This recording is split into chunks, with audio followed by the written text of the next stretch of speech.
to Adrift in Aldhalor, our weekly actual play D&D show set in our homebrew world of Aradun. Why is it doing that? Sorry. Stream might be a little slow right now for some reason. My internet is being it's not participating quite well, but it should work. All right. Our music is licensed through Musicbed.com, and our ambience is typically using TabletopAudio or Syrinscape if we're using it. And yeah, I'm going to have Stefan do the usual Shannon gig. Unfortunately, Shannon is not feeling well today, so hopefully we'll see her next week. All right, Stefan, what does Shannon usually say? Shannon usually talks about our partners, such as Arcane Spectacles.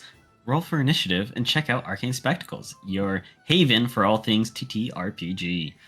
Their personalized D&D themed Christmas ornaments will be a critical hit under your tree, and their top-notch table RPG accessories will give you an edge in battle. That's not actually true. They don't actually give you any mechanical benefits, but they do look really nice. Customize their ornaments with your party's name to show off your adventuring party like never before. Don't miss out on your chance to level up your tabletop experience with Arcane Spectacles. Visit them at arcanespectacles.com. Next up, we've got Underground Oracle Publishing. They are a best-selling Emmy-nominated TTRPG publisher, building new and exciting settings for the cipher system of every genre you can imagine. Each setting includes everything you need to explore its unique world, including lore, species, descriptors, foci, creatures, ciphers, artifacts, and all, that's right, all, of the rules that you need to play. For as little as $3, you can join their Patreon and help shape each of the worlds that they create. Next up, we've got Eddie Yorke. He is our character artist. You can see some of his art on the side, and it was on the intro scene. He's an illustrator based in the United Kingdom who makes art for games and books. To visit his portfolio and get in contact with him, visit eyorke.com. And then we've got 1985 Games. They create affordable, accessible, high-quality accessories for Dungeons and Dragons and other tabletop role-playing games. Sean has historically used their NPC cards, which were very fun for us. He has since exhausted them, but they still show up occasionally as recurring characters. You can use the code paradiceprod for 10% off your entire order. And then we've got recaps and VODs. The recaps are coming, but the VODs, I notice, are slowly being uploaded on YouTube. What are we up to now? You're muted. Okay, we're up to episode blank. 70-something. 70-something. But we'll get there, and then you too can be up to date with Paradice. So join us on Discord to get notifications about when those things happen, and just to chat if you ever want to. I'm always around. I won't necessarily respond to you, but I'm around. I see it, and I think about it. So you live rent-free in my head, everyone in our Discord. You can also join us, though, on Bluesky, Twitch, Twitter, maybe not for long, YouTube, Discord, Instagram, TikTok, etc. So do that. We're there. Paradice Productions or Paradice Prod. I think it varies based on the place. It does. But yeah, that's all I've got to say. All right. So let's jump into our recap. One sec, I gotta change the music. Why is my internet sucking?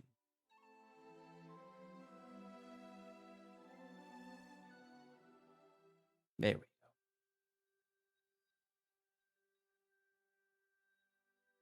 All right. Last we left off.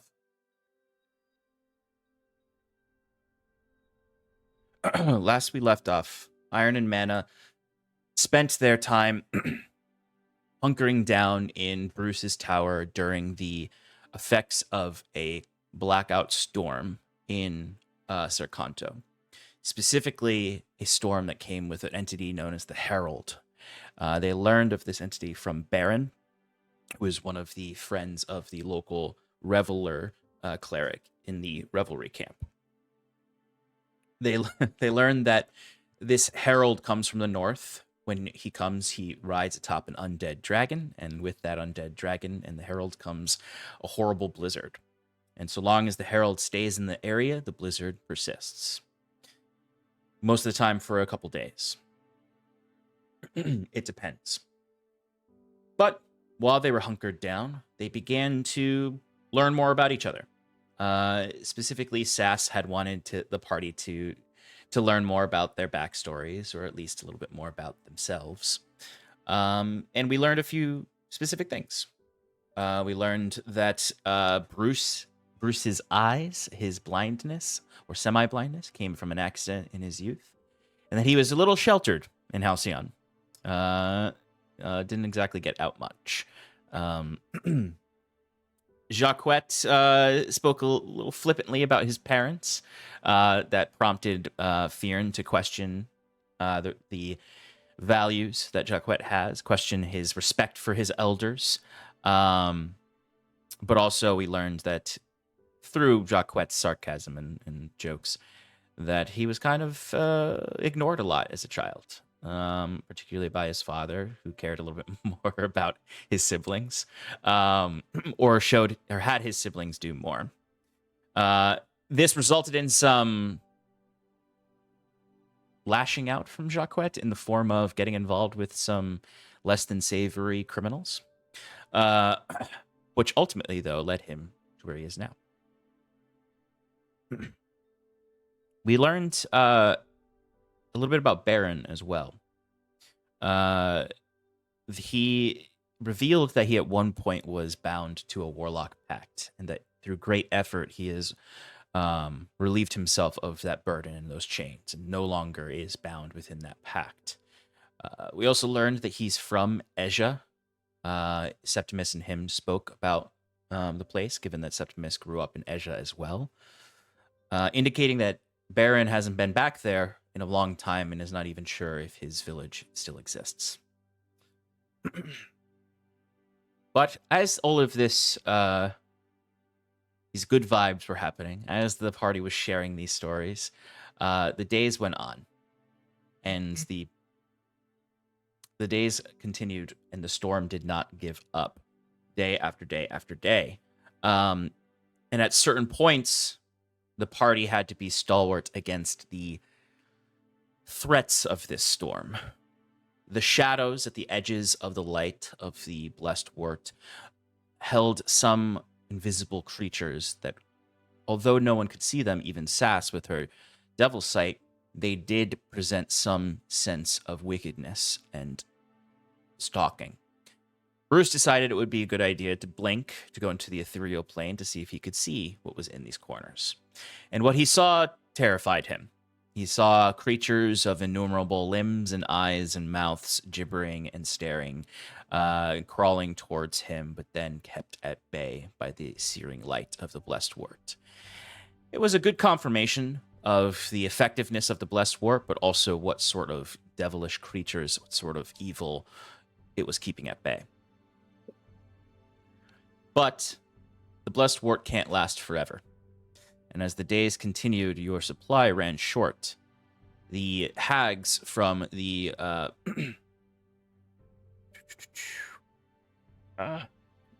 Hag's Hamlet. Thank you. Thought I had my notes up. I didn't. The hags from the Hag's Hamlet did not estimate correctly how much blessed wort to give out. So the party decided if the storm didn't give up the next morning, they would go out into the blizzard themselves to go to the Hag's Hamlet to acquire blessed wort to help the town. Because if it runs out, this might be the last night Serkanto exists. And the last night the party exists. So, we essentially left off with the party preparing for said venture.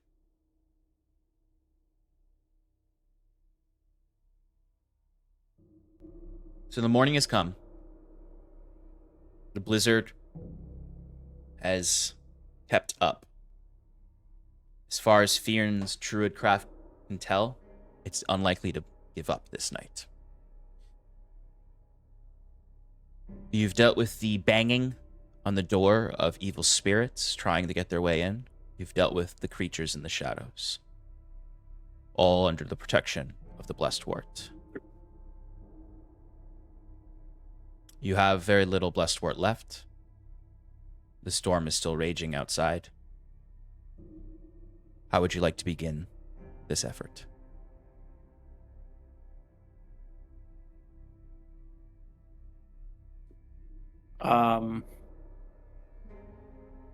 I guess we know. Do we know where the Hag's Hut is?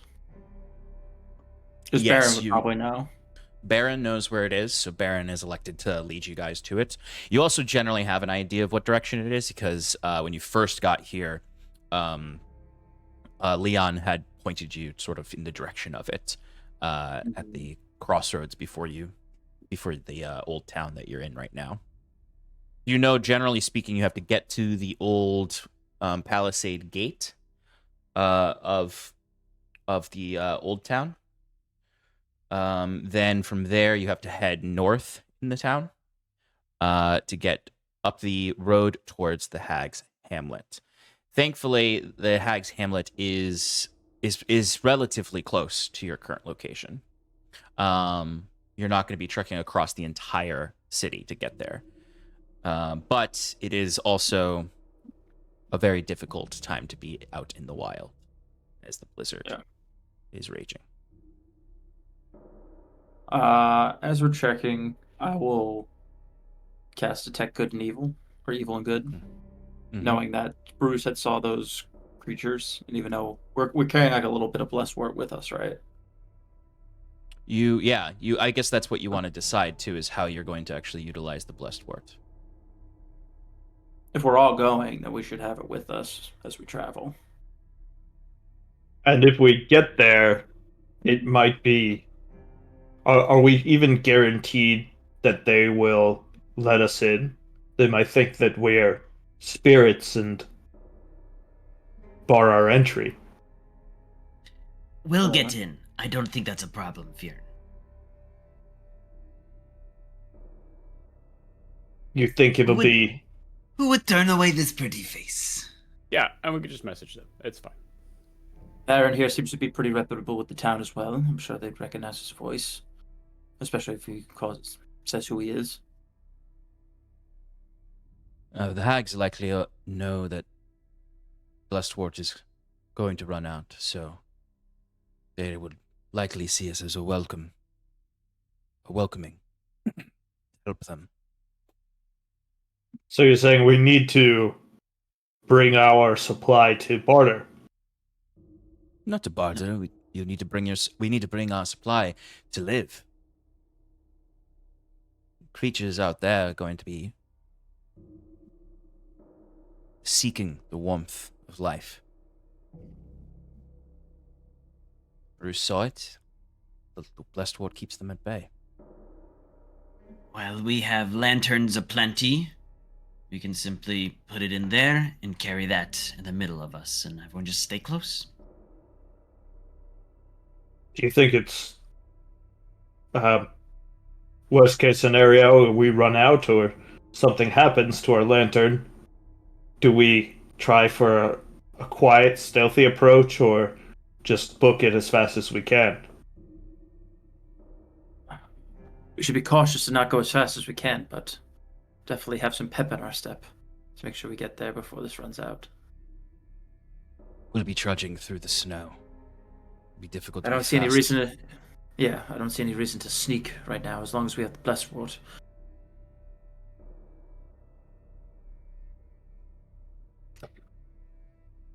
How long do you think we'll be inside, based off the distance? Can we just, talk to Baron and, time that out? Yeah, I mean, it's you're going to be out there for a little while because you have to trudge through. So first of all, you're not going to be moving at full speed, even if you were dashing. You're going to be... Difficult terrain. Yeah, literally everything will be difficult terrain. It'll be difficult to see because blizzard conditions will be present. So it's not so much that it's far, it's that it's just going to take a lot of energy and exertion to get there.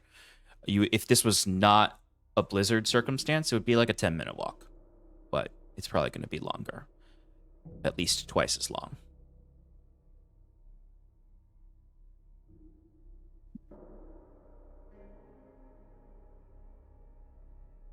Well, I think Alright. we should do the safer option or less risky option. Septimus fixating a lantern with him and putting the blessed word into it. He's like, Baron leads the way. I'll follow suit. Everybody stay close. Aye, aye, Captain. So are you taking more than one lantern or just one?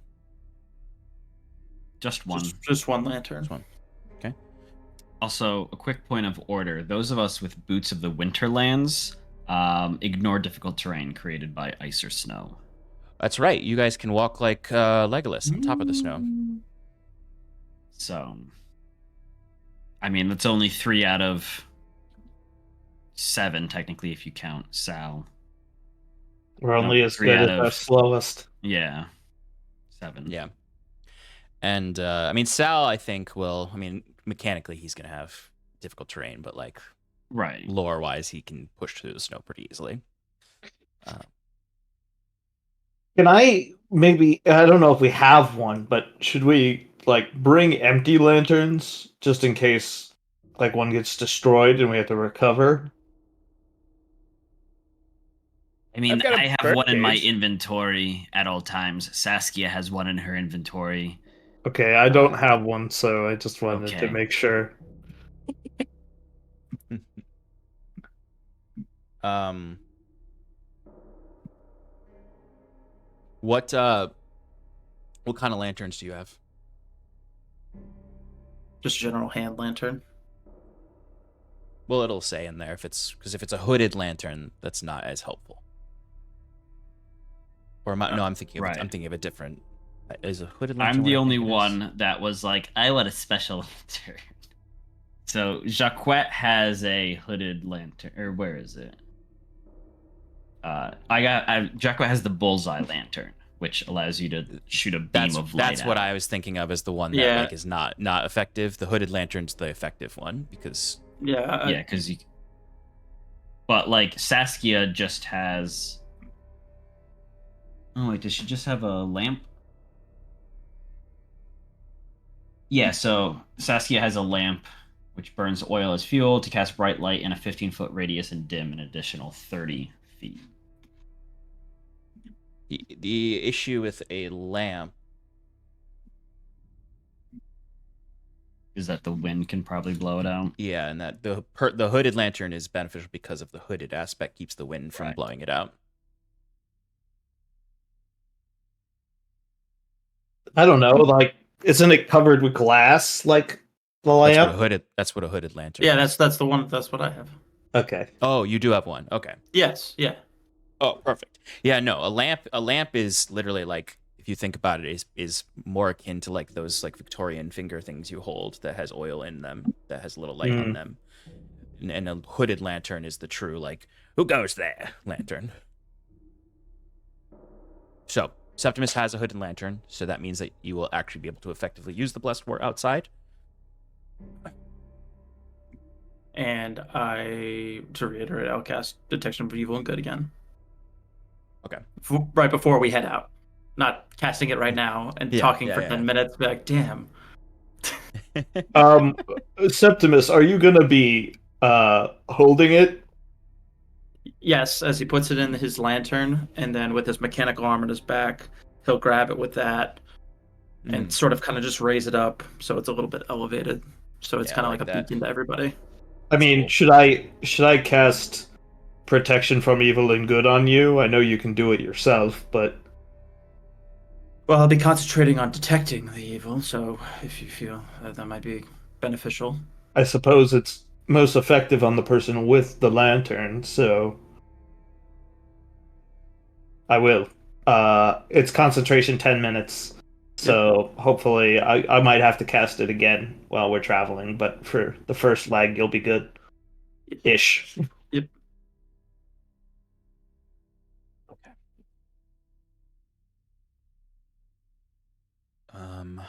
Alrighty.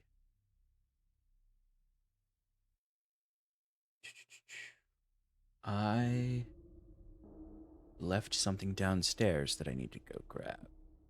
Uh-oh. So please Goodbye. argue amongst yourselves for 2 minutes. Snow. Do you guys have a favorite type of lamp? I mean, I prefer the bullseye lantern because it lets me target specific things.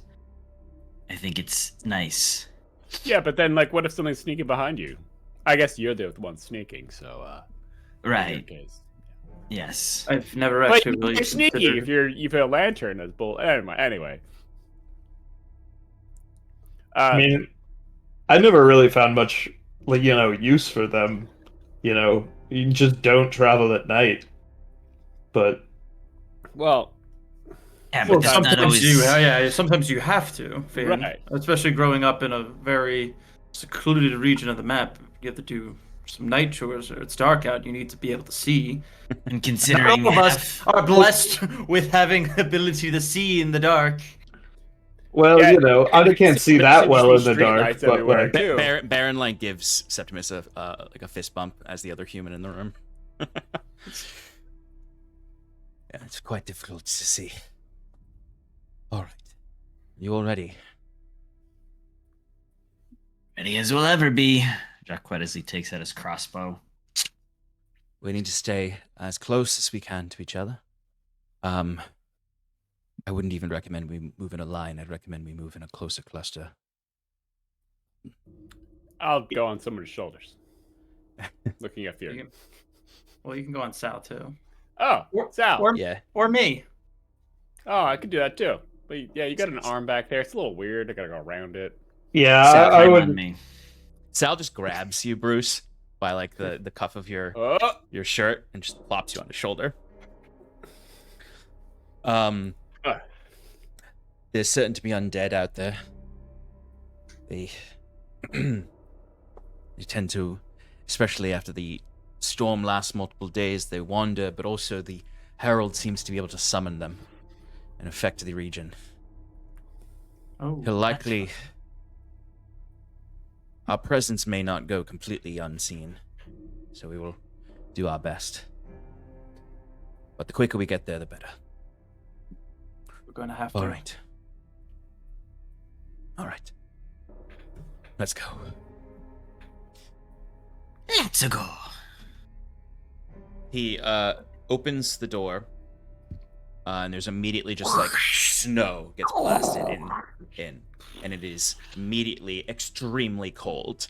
The temperature control of the tower is just not good enough for this wind. Not good. Your central air just is not good enough for it. No! The whole house shakes. Bruce's fixtures all shake as this wind comes in, pouring snow in. The snow has been sort of blown up against the house, so it stacks up, and you actually just see white. Like the top of it has blown into this space, but basically there's like 4 feet of snow and a gap at the top. Does Sal want to go first and clear a path? You read my mind. Sal, push some of that snow away from the door. Sal starts to like literally scoop snow, and like he's almost like he's digging, and he's just shoving it backwards towards you all. Oh no! To the side. Throw it to the side. He looks back, just continues throwing it behind himself. But he basically pushes through that stacked up snow to get to a point where people can move through it, where it'll really only be up to the waist. So people will need to like really trudge through it, unless you have the winter boots, in which case you can walk on top of the snow actually as if it was solid ground. Man, if only we had a shovel, it'd be very useful right now. Good thing I don't need to walk. Yeah, like Sal is actually, I imagine, right now, I guess that's a good point to make, is what is our sort of cluster look like? So Baron is going to be at the front. I feel like I would imagine This is the middle, right? like a again, I'm having brain fart. Like a pentagonal shape where That's Baron exactly and Sour in the front, and then me and Jaquette on the side, and then the point in the back being Fearin. And Saskia. Oh, that's what I meant. I'm sorry. She's flying. I'm in the center because I got the lantern. Yes. And she and Okay. So we have Theron in the on the back, Baron and Sal in the front, Septimus in the middle, Jaquette on the right, Sass on the left. so, yes. Yeah. Okay. Moving in sort of a pentagonal shape. Okay. So when It's you like a step out, phalanx. yeah, exactly. When you step out here, the blizzard is whipping around. Now it's not like the wind. The wind is not so strong that it's gonna like knock you over, especially with the way the snow is. But every now and then you might trip and fall, like hand into the snow and sink down a little bit and have to get up. You cannot hear beyond 100 feet. There's disadvantage on ranged weapon attacks. You have disadvantage on perception checks that rely on hearing. Because you have a hooded lantern, your flame is not extinguished. Behind you, your tracks will fill with snow as time passes. And flying by non-magical means is nearly impossible. My goodness. Visibility is gracious. reduced to 30 feet for clear visibility. Beyond that, it's basically whited out by the snow. If you do not have goggles or eye protection, you have disadvantage on perception checks that rely on sight due to the blowing snow. If you are concentrating on a spell in a blizzard, you must succeed on a Constitution saving throw at the end of its turn or lose its concentration on the spell unless the creature is sheltered against the elements. So it is it's not very easy to maintain spells in this for extended periods of time. I mean, it's not easy ever, but if you were in combat, it would be a little bit easier because it's just for those rounds. But for a consistent thing like Concentrating on protection of good and evil. Yeah. Because it's the kind of thing where you're making like 100 checks. Making a shit ton of checks. So the idea, in essence, is that you cannot maintain it. Yeah. Rip. But I'll let you have like sort of the first few moments with the detect evil and good as you're going through them. Other general descriptions: it is pitch black out. There is the white of the storm, but then there's also just sort of the darkness of the sky. Even though it is technically daytime right now, it is incredibly dark. It feels like it's nighttime because of the black clouds in the sky. And the only light you really see is sort of these ripples of green necromantic energy that sort of glitters and sort of flows in the sky with the clouds. So there's just sort of this harrowing green hue to everything, or a green and bluish with a little bit of purple even at times. It's shifting, and there's always sort of this sound in the sky of like thunder as these clouds also just sort of roll into each other, creating this almost cauldron of haunting green energy above. Perhaps alarming to some of you is you do see areas of the snow that has collapsed slightly in what looks like other things have been walking through this.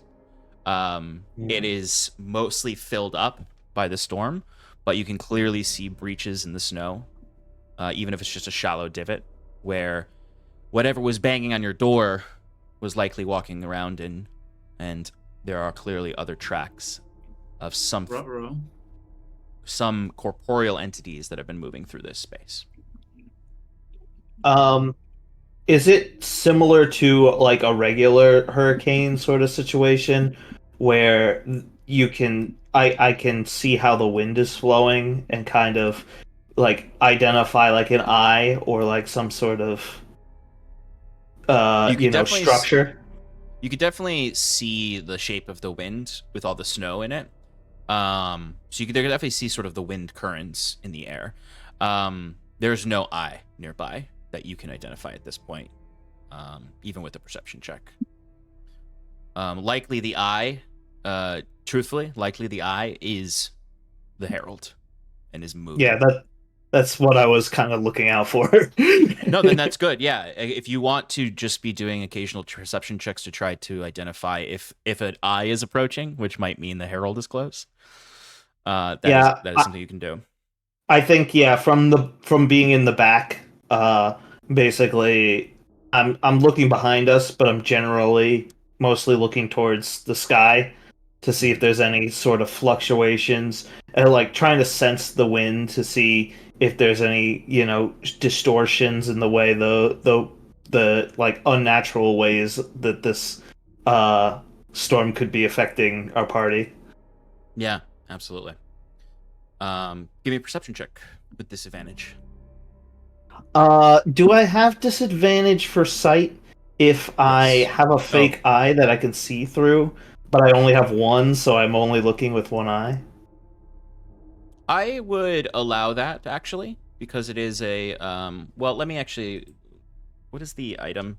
The Earthsat eye or whatever? Yeah. What does the eye's description say? I can take it out of my head. Okay, an artificial eye that replaces a real one that was lost or removed. While the Ursat's eye is embedded in your eye socket, it can't be removed by anyone other than you, and you can see through the tiny orb as though it were your normal eye. Okay. So I would actually say no, you would still have the disadvantage because it is operating as a normal eye and you are experiencing snow blowing into it. So it's less about the fact that you wouldn't necessarily feel the snow hit your eye and more that you are likely still, blinking and affected by the snow blowing in the eye. Okay. Wait, does that mean you could take your eye out and throw it? Yes. Yeah, and still see through it. Wow. So yeah. He's done it before. He's done it where, remember, he put it in the antechamber when you guys fought Captain Hastings, so he'd see him coming. Oh yeah. Oh yeah. Mm-hmm. Oh yeah. It hasn't been very useful because we have people with tremor sense, but it's a nice little tool. I also imagine it really messes you up when you have to use your normal eye. Also, you just have this weird double vision that disorients you. In the future, yeah, it you just gotta. In the I've gotten future, used to sleeping with it open. put it into Lollyrock so you and Bruce can see the same thing. Oh, Ooh, that is a good idea. Yeah. Lolly All right. eye. Okay. Is there a range? Oh, sorry, never mind. I'm asking too many details. It sees how he would see, so it has the range of a normal sight. Yeah, but never mind. I think he No, I know, means communication. Can Fear be 120 feet away from his eye? what if it falls to the bottom of the ocean? Yeah. He just constantly just sees nothing, just to the abyss. The ultimate torture. I imagine there's a way to disenchant yourself from it. But I would say there is no range. It's just his eye. So if it's on something he can see. So if Lollyrock wanted to carry it, Fear could look through it further than Bruce's connection to Lollyrock. Goddamn. Anyway. So disadvantage perception check, right? Yep. But while you're rolling that, Mike, Septimus, you do get your first glimpses of detect good and evil before it's too difficult to maintain it. What's the range on that? 30 feet. 30 feet. Yes. Okay. So it's interesting because the Blessed Wart is giving off 30 feet of light right now. Mm-hmm. So you are getting the warm celestial feelings of the Blessed Wart, and then you could just sense the absolute horrifying necromantic energy that is fighting against this light. And the reason you can see it is because that last 5 feet of the Blessed Wart flickers. Like it's not. Yeah. It is actively fighting the darkness that is pushing onto it. And you can see what it looks like to you when you're sensing this is that in that 5 feet, you are seeing entities pushing against the light. You can see the shapes of these multi-limbed, multi-gibbering maud, multi-eyed entities just sort of and almost like they're ramming themselves into the light and then getting rebuffed back. Like there's just this wall of arms and limbs and teeth surrounding you in that 30 feet. Yeah, it's not yeah, after seeing that, be like, maybe we should pick up the pace up a little bit. It is completely evil out there. This Bloodsport's doing way more than you can all see right now. Oh, I saw it. and it seems like that is the beyond the corporeal undead that wander this area, and what undead the Herald can summon. Just generally, the darkness is filled with these creatures. If anywhere where there is dark, these creatures manifest within this range. You can kind of even sense now how this whole civilization up here was destroyed by this plague. It was not even just the sickness or the cold, but just literally the Herald could ravage an entire city if they don't have enough blessed word. What was that perception check, Fearn? I got a 12. 12, okay. So it's hard to really gauge the temperament of the winds. It's all a little too whippy and flowing around you. But I'll say like you are kind of like locking in, whereas you might get a chance to catch it as you're moving. But right now it's hard to tell. It's hard to gauge where the Herald might be in the region. Okay. So you begin to move. You're on the first leg of this journey, which is getting out of Old Town. You are not that far in Old Town because you basically picked the first suitable ruined structure to put the tower into. So you are just trudging through. The wind's blowing, and Septimus, you can sense all of these entities out there, and then suddenly that kind of just comes to a stop as your concentration is lost as you get close to the gatehouse of Old Town. Now, looking at the gatehouse, the doors are closed right now. It seems like there is you can see a little bit of light bleeding out from a closed shutters, as if whatever guards were here are still here in the internal structures of the gatehouse. But the gate itself is closed shut and locked, so you'll need to go up and open it.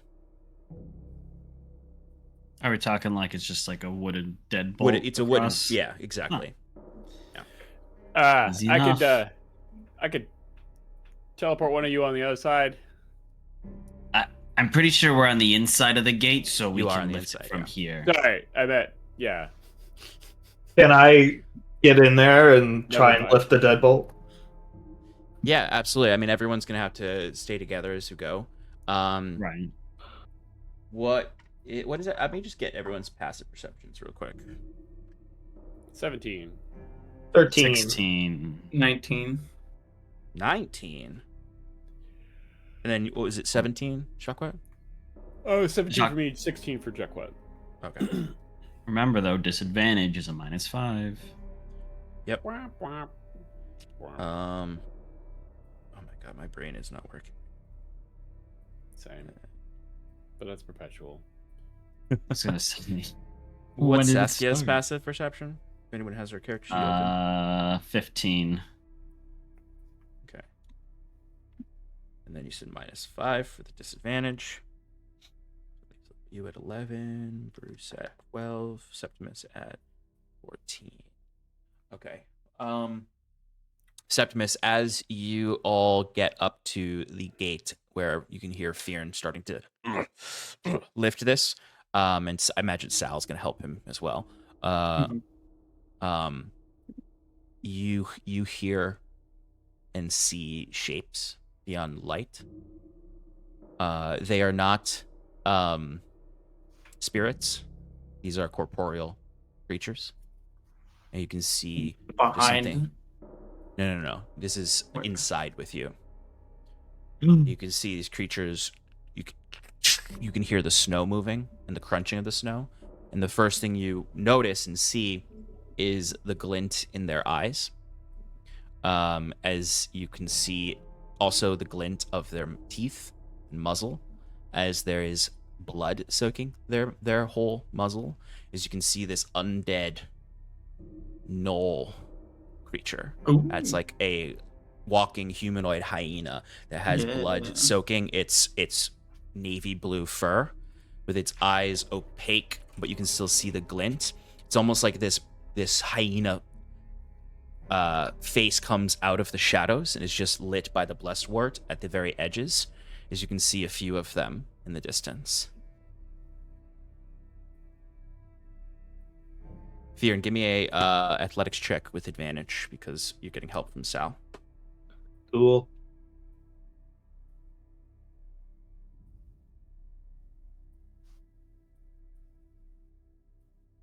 Oh, 22. 22. Okay. So if you're and you're able to take out the wooden deadbolt, and I Nice job, imagine Fearon. you and Sal both have to kind of like push against the door to push the snowbank away on the other side to open it up a couple feet. Okay. We should hurry and get through. We have company. We do? Septimus, Where? you see, you all would hear this actually, even with your lower passive perceptions, especially as Septimus kind of says we have company.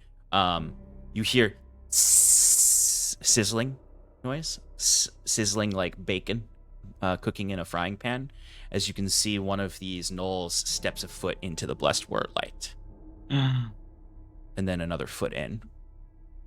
As it's just, you can see its flesh start to flare up with this golden fire, as they seem to be bold enough to at least step into the pain.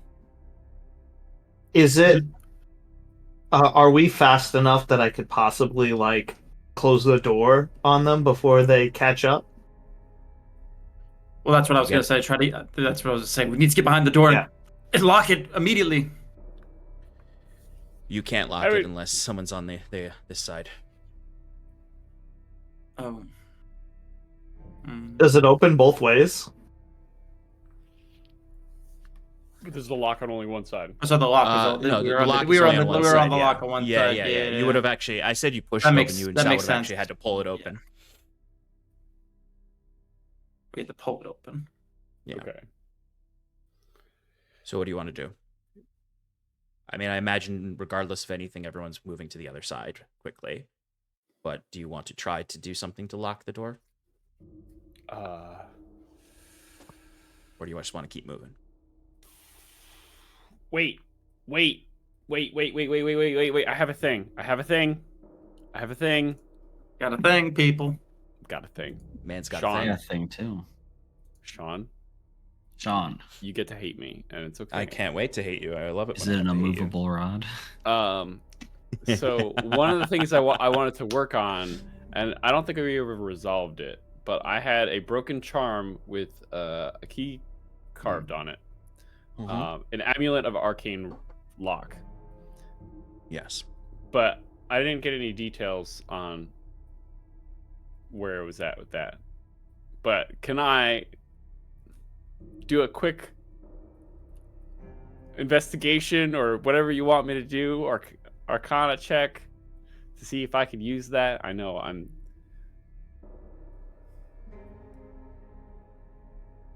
Sure. All right, what do you want me to do? What do you want me to do? What do you want me to do? Give me an arcana check. All right, cool. Boop. All right, I got a 20.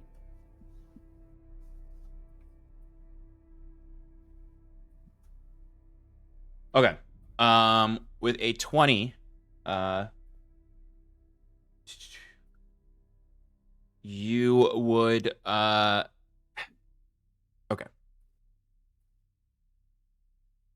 We didn't resolve what this item was, right? Okay. No. So, as long you can use this like the arcane lock spell, It has that key that came with it. That key is the only thing that can unlock the arcane lock, other than regular dispels and the other rules of arcane lock. The key is in place of attunement. If you ever lose the key, you have to attune to the amulet in order to open the arcane lock. Oh, okay. But as long as you have the key, you can operate the arcane lock amulet. And it can have one thing locked at a time, essentially. So if you use it on this door, it's like the lock is utilized. If you use it on another door, it's removed from the old one. Okay. All right. So, but I can keep doing it over and over. Yes, it doesn't have. It's not like a one and done. It's funny because it was used for a wizard's locker in the bathhouse. Yeah. But it works like an arcane lock spell, so it works on a door like this. Okay. In that case, I will, and it does not require attunement. Only if you lose the key. Only if. Gotcha. Yeah. Okay. Only if you lose the key, then you have to use the attunement to be able to utilize the amulet. Got it. Okay. All right. So I'm gonna take the amulet and take the key, and Fear, close it shut. Right. It's as you guys are moving to this other side that there is this this burst of energy that comes from these enemies. You can see now 5 of them enter into the blessed word light, almost seemingly out of nowhere. Some of them even just like coming up out of the snow, like they were there the whole time. And they just dash towards it. So Fearin, I'm gonna need another athletics check to see if you can get the door closed before they get up to it. Can I help with that? Yes, you can give him advantage. Sure. Because I have Belt of Giant Strength. Oh. Ah, Mr. Strong Pants now. Yeah, the rest of you, though, I imagine, are on the other Strong Belt. Sorry. The rest of you are on the other side. He is also a Strong Pants. But the rest of you are on the other side. As I imagine, Bruce, you're like actually like kind of fumbling at first with this because you're like just thinking of it. It's like such a behind, like back of your mind, like you're trying to get it out of the bag of holding. As these hyenas, you start to hear that sort of like laughing sound that hyenas make from them as they start to run. As they start to like get onto all fours, dashing like an animal. As Fearin, what did you get on your check? 18. Okay. I'm gonna give him +5 to that. Okay. All right. Okay. So as Septimus and Fearin, you are pulling this door shut. It's actually really difficult with the snow the way it is.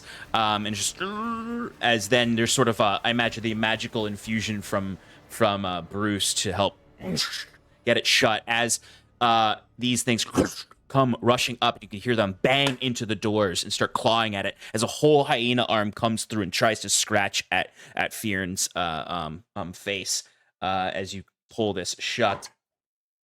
It does not get high enough on its attack to hit you, Fearin. But as you slam the door shut, it cuts the arm right off and it falls to the ground. Nice. As you can see, this hyena arm now just like pulling itself like a snake in the snow, trying to still attack Fearin.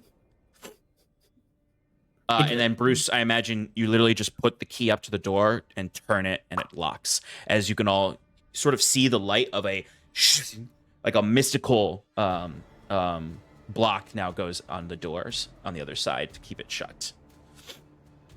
Whew. I hope no one else needs to get through that. Yeah, the good thing is that because it's the arcane lock, the hyenas can't just take off the lock like you guys did.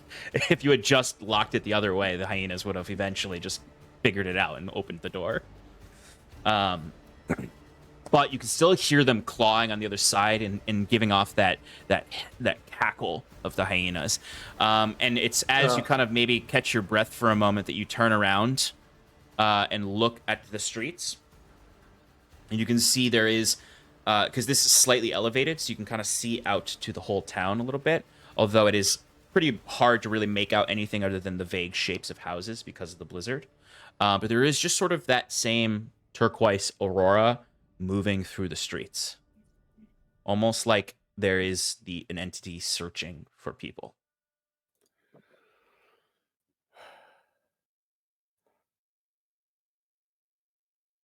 You keep moving. We don't know how much time we have left, and clearly, it's not just spirits here that wander. Bruce can't see what's happening or the aura, but he's fascinating with the key. Yeah. This thing's really cool. Sal picks you back up and puts you on his shoulder. At this point, Sean, immediately after this, could I throw a thaumaturgy back in the direction that we came to make the sound of a small creature like whimpering or something to try and distract the enemy?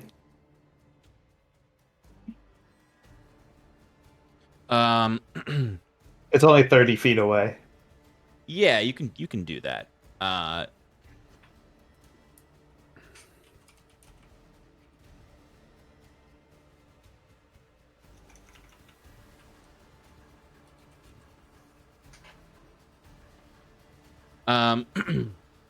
So, you make that thaumaturgy noise in the distance, and you can hear that they definitely get distracted by it, in the sense that you hear them the door no longer being clawed at. You don't necessarily hear them dash away, but they are definitely disrupted from their pursuit. So, great. You get out.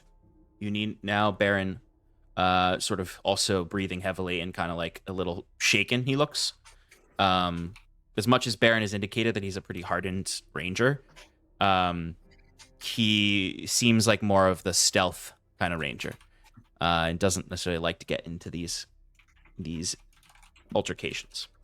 My kind of guy.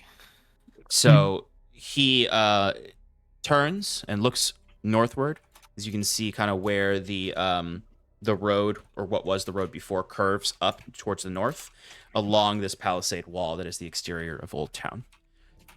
We have to follow this way to get through. Just around this bend opens up to the neighborhood, to the camp, and into the Hag's hamlet. Well, then continue to lead on. We'll make haste as fast as we can. There's likely more creatures out there. As he kind of looks and literally nods his head to behind all of you, as you can just see pillars in the distance, silhouettes of undead that are just sort of shambling very slowly towards you. These are clearly not the undead gnolls.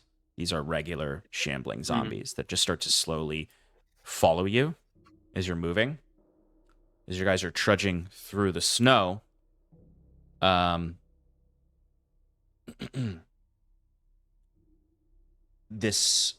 seems to be almost like a critical mass of shambling undead forming behind you.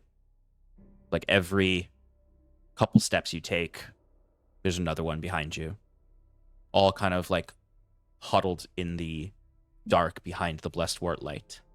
They seem to be able to stand in the dim light of the blessed wart and not be burned.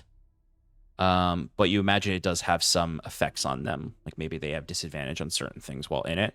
It's in the direct light that they do experience damage every round, basically. Oh no, guys, we're pulling aggro. We're gonna wipe the raid. But the aura of the blessed wart holds, even as the winds kind of shake, and every now and then, Septimus, you can hear your lantern sort of above you, and you get a little exactly. And there's moments where it doesn't go out, but it dims a little bit as it's moving. But you maintain the 30-foot line of blessed wart light.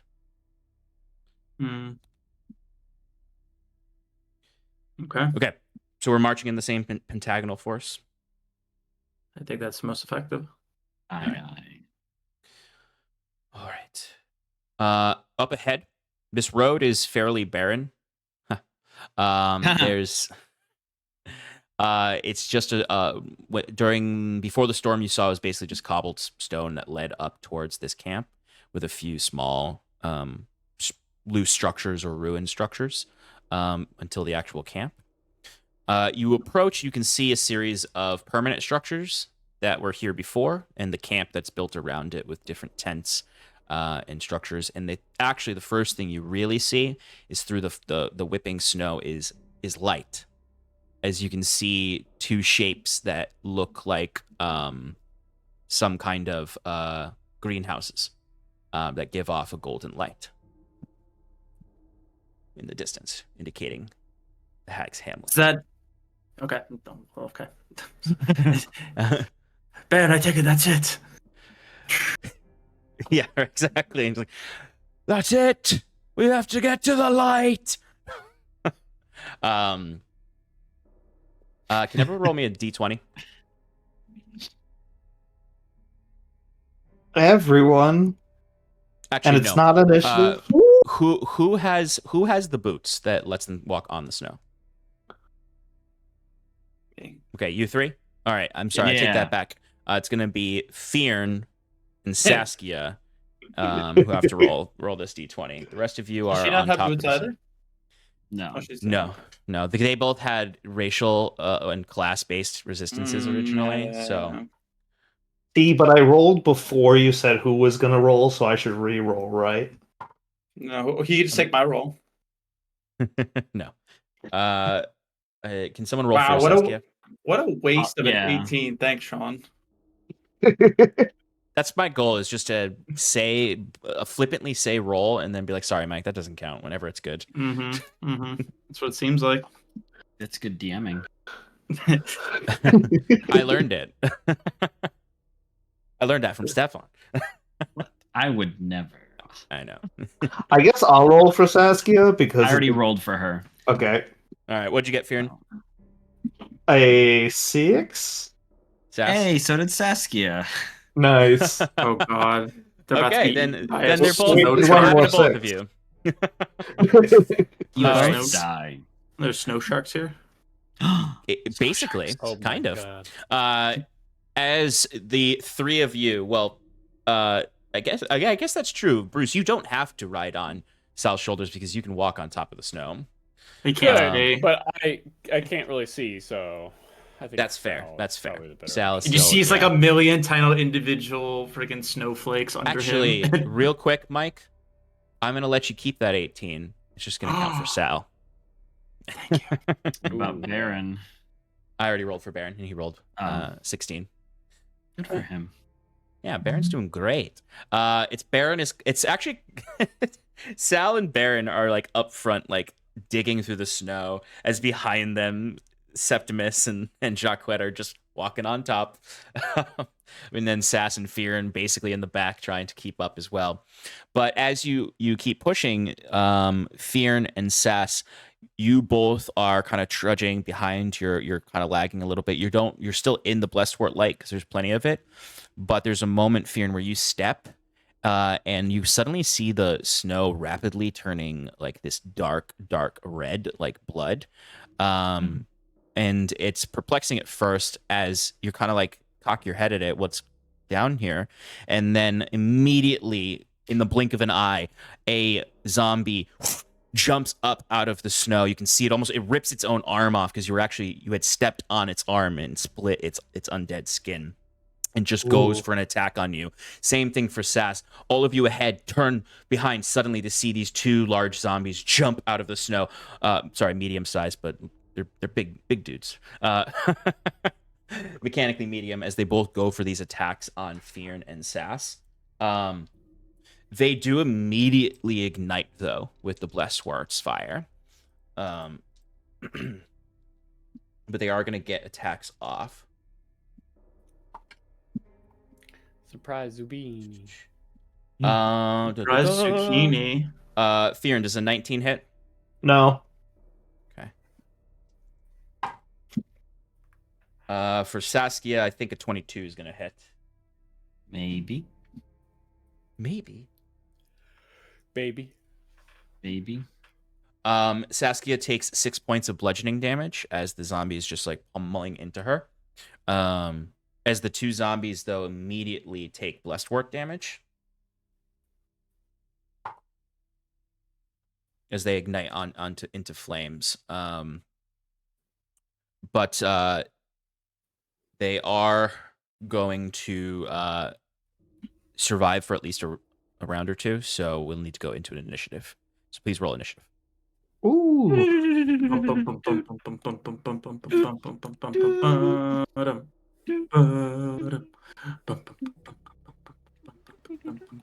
There it is. All right, roll some initiative, guys. 20 to 25 22. for Jacquet. Yes. Oh my god. 15 to 19. 18. 16. Ooh, Brucey big money. boy. That's with the -1 there. Hell yeah. And you said 16, Fearn? Mm-hmm. Let me roll for Baron. Ugh, Baron. Get better. And then what? And then could someone roll? Steps. Did you roll for Sass? That's got a 14. 14. Okay. Oh, I got a 16. Sorry. No, don't lie. Don't. 13. His internal monologue. I guess, yeah, I kind of forgot about you, Septimus. Join the club. All right, Jacquet, you're up first. You can see these two zombies have burst from the snow and attacked Fearn and Saskia. The zombies do immediately ignite with Blesswort light, which is actually kind of nice because it actually expands the Blesswort light a little bit. But you can see the zombies on the edges of the Blesswort now, though, all kind of like get a little bit more rabid. You can see they start to like claw a little bit more. They actually kind of start to try walking into the Blesswort light, although they all kind of ignite and many of them step back. But you feel, though, if you don't deal with this quickly, they might start entering into the light and that there may be more under the snow. Sure. So Jacquet, having stowed his crossbow, given the winds, will draw 2 daggers, and he's going to make an attack with the Dagger of Lightning return, melee attack, that is, against the one. I guess he'll go after the one that's by Saskia first. All right. That's a 13 to hit. 13 will hit. Oh, cool.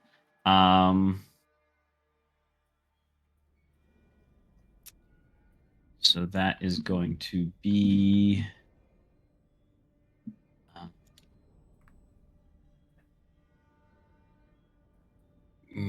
20 magical piercing and 3 lightning damage. How do you want to kill this thing? Yeah, so Jacquet just like runs up, flips around the knife, and just stabs it in the back of the head. Mm-hmm. And then in the same motion, pulls it out, and then with his other dagger is going to use the Nick property, weapon mastery of daggers, to attack with his offhand at the other Nice. zombie. Go for it. So anyone that's watching or observing will notice that he is using the ornate dagger that the Commodore, but Jacquet says the governor, gifted him for his birthday. That's a 22 to hit. 22 is going to hit. And then 8 damage. I don't think this is technically magical, though, right? The Commodore's gift. No, it wouldn't be. Well, we might need to double check that and go back into the archives. Yeah, 'cause I believe you pretty had sure said that it just- was. Did I say it You was said a it was a plus one? +1. So if but it's a I plus don't know. one, then I would allow. Then that means it's magical. It would be magical. Okay. Then. So Ah, we'll so go then- with that. 8 magical piercing. Okay. So this does not kill the zombie, but it's looking pretty rough as the you slice the dagger through the first one and then bring it into the second one. And it is pretty fucked though. All right, and then Jacquet is going to bonus action disengage and back up. Excellent. I love it. So Jacquet, you imagine it's almost like a leap forward, like a cat, as it, and then a leap backwards in a skirmishing for gambit. All right, Bruce, you are up now. Initiative count 20 before you go, Bruce. There is a sweep of magic that goes through the crowd of zombies that is beyond the Blesswort light. As you can see, some of that necromantic light comes in and forms into a humanoid shape. As you can see it, and you see something lift a sword and put it on its shoulder. As you can see this large undead armored enemy that stands in the midst of the zombies now. But Bruce, you are up. I have visual of that. Yes, it is 30, I would say 40 feet from the center of the light. 40 feet from Septimus, so it'd be 45 feet from you. Okay. It looks like this guy, which you all recall from another fight a while ago. Oh no. Oh no. All right, Bruce is gonna just mutter to himself, "Get back down there," and and he's gonna cast Magnify Gravity. Ooh. Am I able to hit multiple targets? Not only on the big boy. Okay. Yeah, because he's literally surrounded by a crowd of zombies. Like, you guys have accumulated like over 20 zombies that have been following you now. Uh-oh. Oh boy. Yeah. So I'm gonna magnify. Magnify. What's the radius of that? It is a 10-foot radius, and it's 18 Sweet. con saving throw. All right.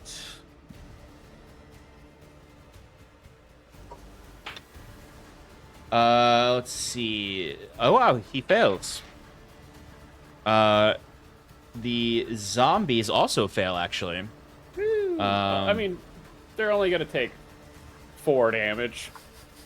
Hey, that's still something. And but their movement speed is halved. More importantly. That is more important. That is more important, yeah. Excellent. So 4 damage, you said? 4 damage. Okay. So a large chunk of them, all you can see them all like kind of crumble a little bit down. And like they're zombies, they're brittle. So like some of them, like their whole arms rip off, like they like bend like in a really gross way to where like you probably snapped their spine. But they're gonna keep walking. So you could see one that's like its torso is just sort of like flopping around as it walks.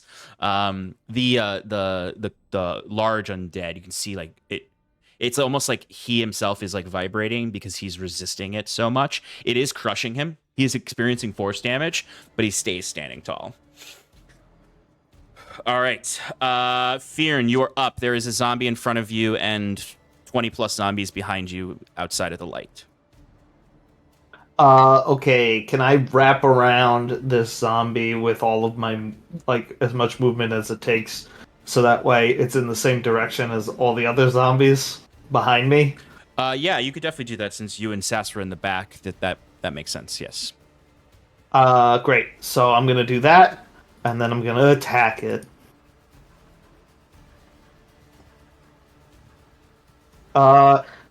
Do I have any disadvantage or anything? No, right? Because it's not a ranged attack. Only melee attacks are fine. Okay. All right, 27 to hit, Sean. That'll hit. How do you want to do this? Because I know your modifier will kill it.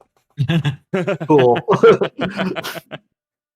I was planning on just like hitting it with like an upper swing to like push it away. Like basically, I wasn't trying to kill it. I was just trying to get it away from us so we can keep running. Yeah. And I just like end up like hitting it right on the chin and like taking out like basically its upper torso flies off and its legs are just standing there. Yes, excellent. Okay. All right. Anything else, Fearn?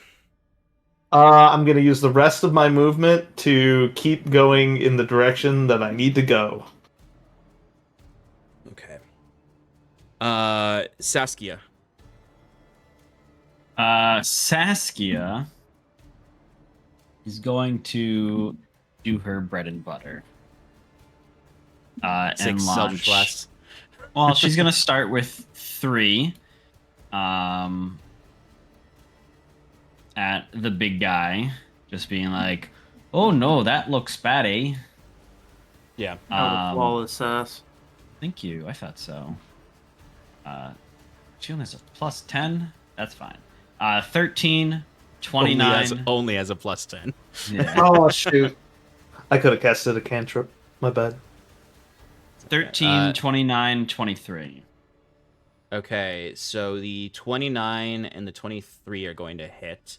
The 13 is going to miss or bounce off of the armor. With the 29, to roll the damage for the 29 first.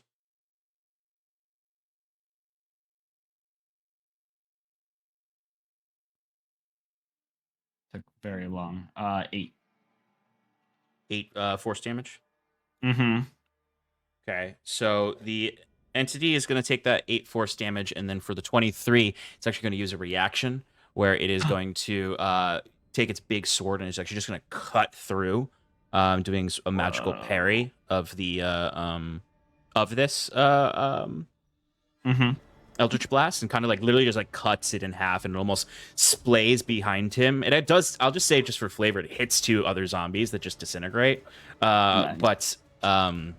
But the creature does seem to be able to deflect magic a little bit. Saskia seems a little shaken, having killed so many things with her Eldritch Blast, but she figures, what's 3 more? And fires them off. Okay. Septimus, you're on deck. What is it, a natural 20? Two nat 20s. Oh my lord. Jesus Christ. And a 21. Okay, so all 3 are going to hit. I love playing Saskia. Yeah, maybe she wants to trade. I've turned her into I basically gave her a machine gun instead of her usual gun. Yeah. So also, when you play her, you get so many nat 20s.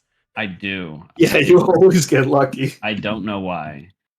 So it's going to be 20 plus 15 is 35 plus 17 on the roll is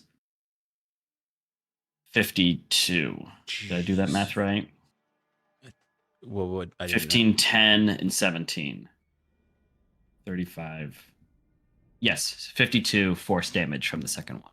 Nice. This, I imagine, I like to imagine these 3 bolts kind of like almost fuse together in this to make this much larger, almost eldritch cannon that just sort of hits this undead. And it's right after he parried the other one, and it's almost like he looks down and then looks up, and suddenly it just whoosh, as it just explodes over him, and there's sort of this eldritch smoke that then sort of peels off, steaming the snow in the area on the almost greenish glowing armor that's been heated up by this eldritch magic. All right. Anything Perfect. else?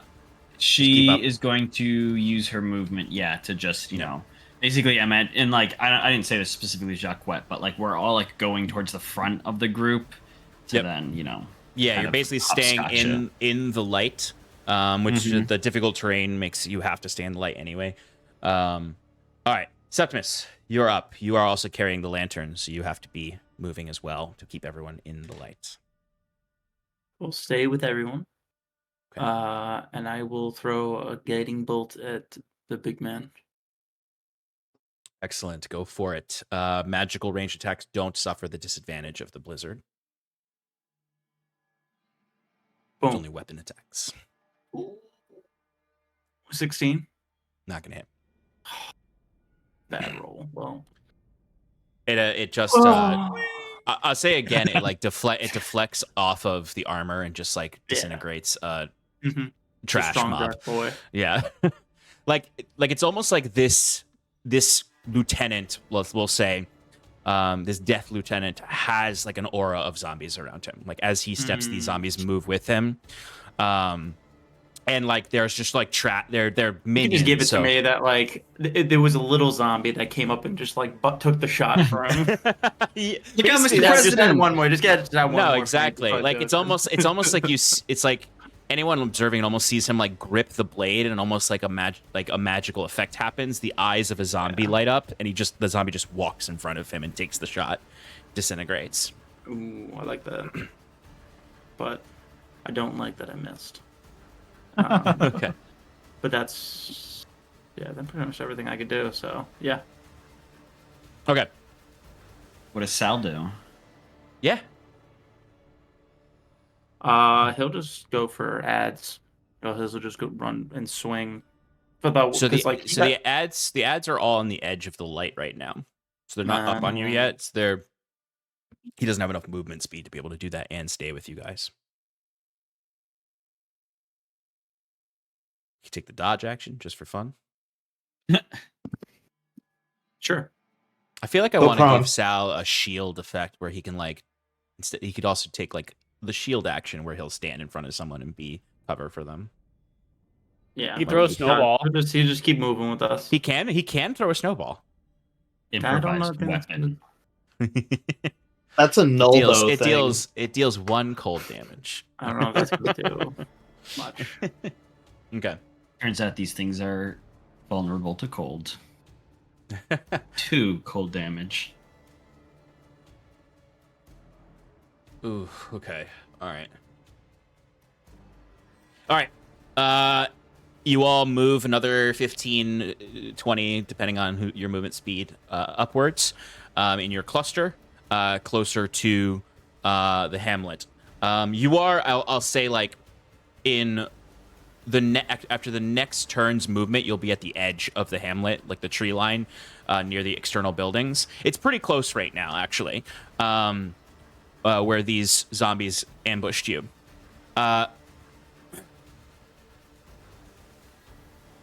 The Death Lieutenant steps forward.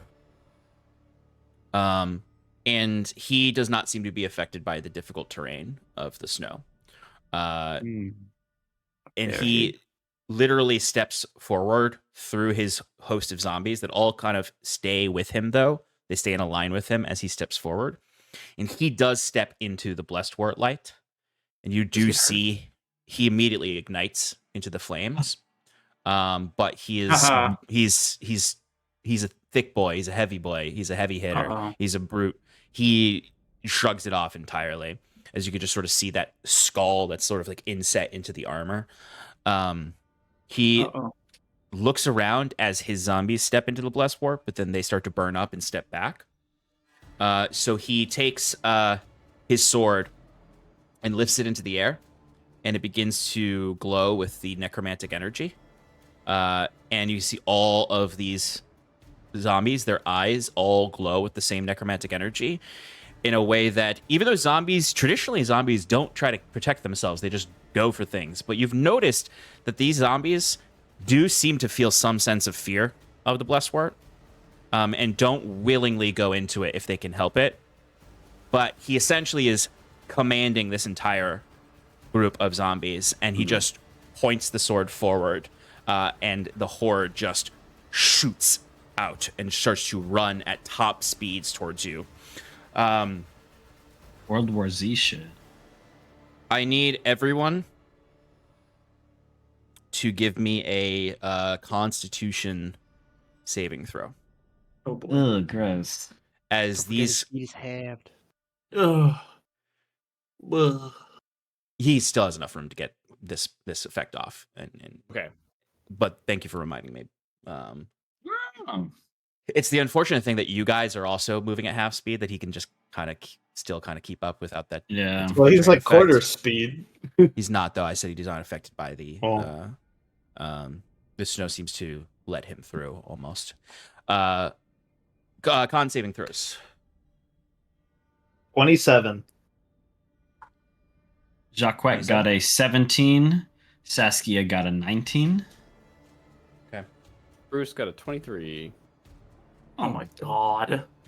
Septimus. Nine. Baron got a nat 20. Oh. I also forgot to go. 9? Okay. I also forgot to go for Baron, so I'm gonna just put his initiative after the enemies. All right. Anyone who got less than an 18 is going to fail. Oh, you butt. But essentially, this horde of zombies is running at you, and they are like dying though.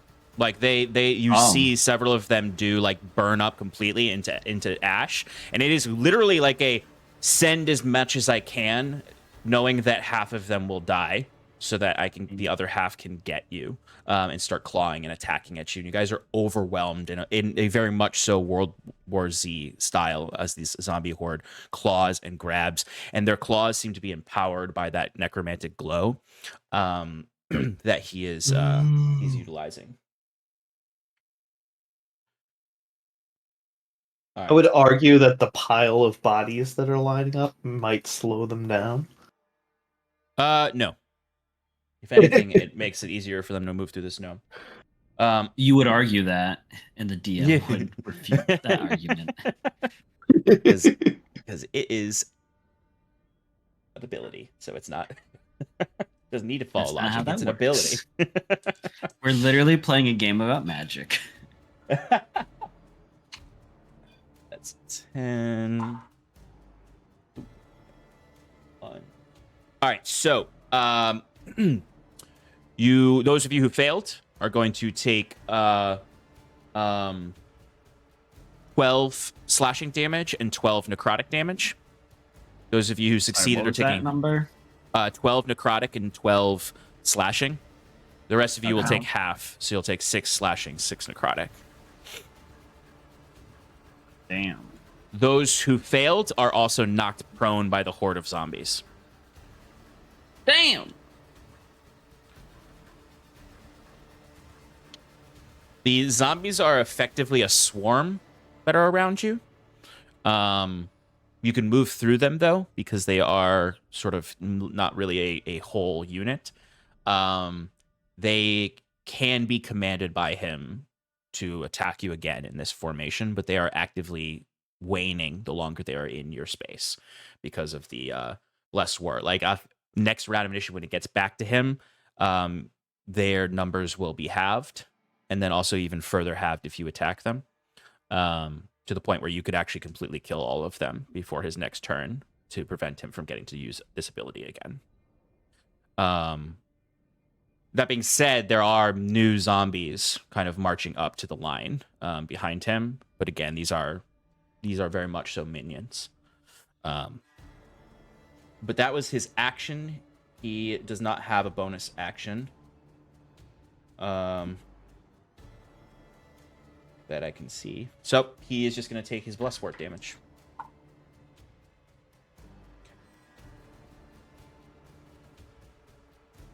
All right. Baron is up.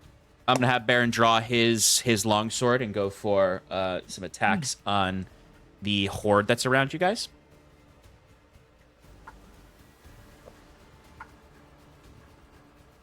All right. Ooh, Baron. does he have the cleave ability, Sean? Yeah, I guess he would. Baron does, like, I will say, for anyone looking over at him, Baron is immediately, like, you can see he's an impressive fighter.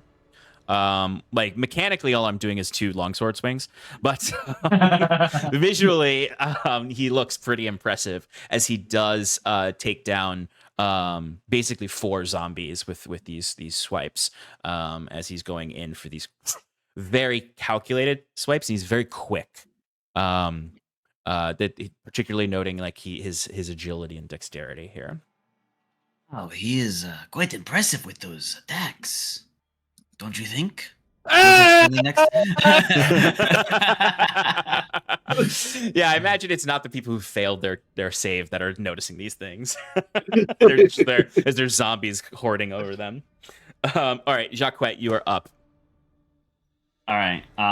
So I will stand from prone using half my movement speed. And then how far away is Armor Boy? Armor Boy, at this point, he moved into the light. So he is, I would say, 20 feet away. 20 feet. 20 feet. He is 20 feet.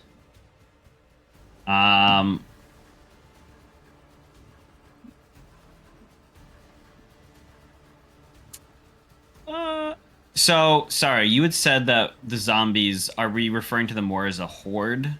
Yes. Okay, I'm just gonna fight the horde a bit.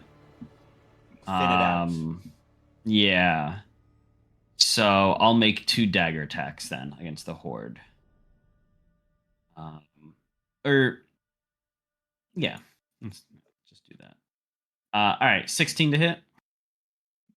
That'll hit.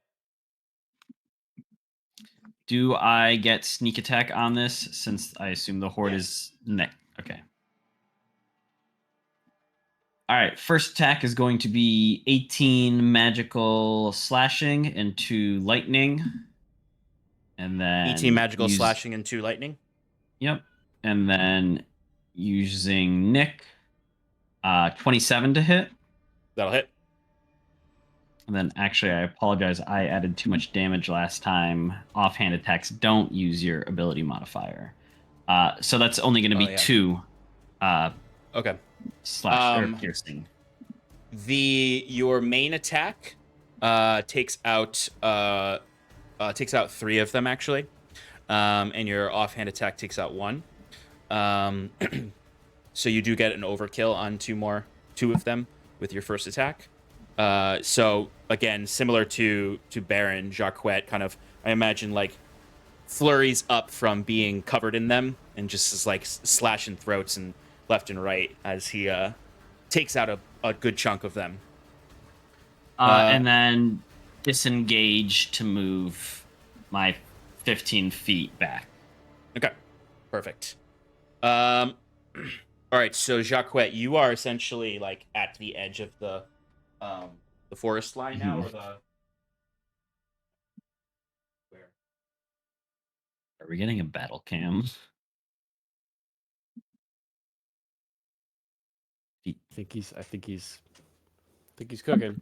Oh, So Jacquet, you are about to enter into the General Hag's Hamlet area. So, everyone else is basically like 15 feet south of where Jacquet is right now. It's the holiday season.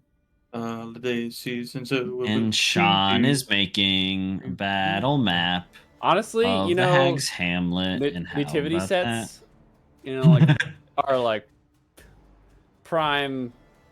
That's prime real estate. Yeah,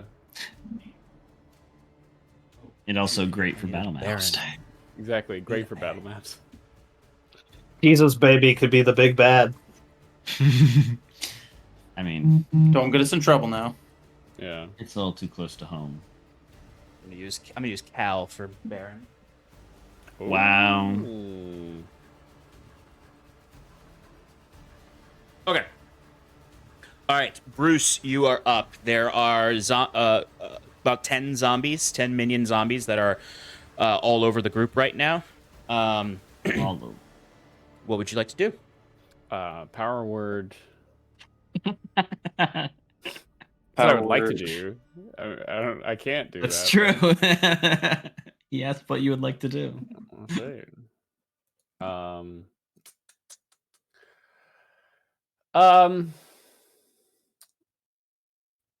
Maybe I'll cast Speak with Dead. Really talk our way out of this one. I'd love to see you try. Oh God! Please, Bruce talks please with them do and that. somehow gets them to unionize against their Against leader. them. How are you guys feeling? You guys feeling repressed? Like, what's going on? Did you ever think of not walking into the flames that are burning you up until you die? Yeah, right? Is your boss making you go into burning flames every day? That can't We be got- nice. We got something for you. I think I'm just gonna go for another magnified gravity. Okay? Yeah, I think that's what I'm gonna do. All right. The big boy gets a 24. Ooh, he passes. The new zombies that are lining up around him do Yeah. fail. Okay, so that's a total of 3 damage. Woo-wee. This I did say these are minions, so they get just crushed. Like you do destroy all the zombies around him.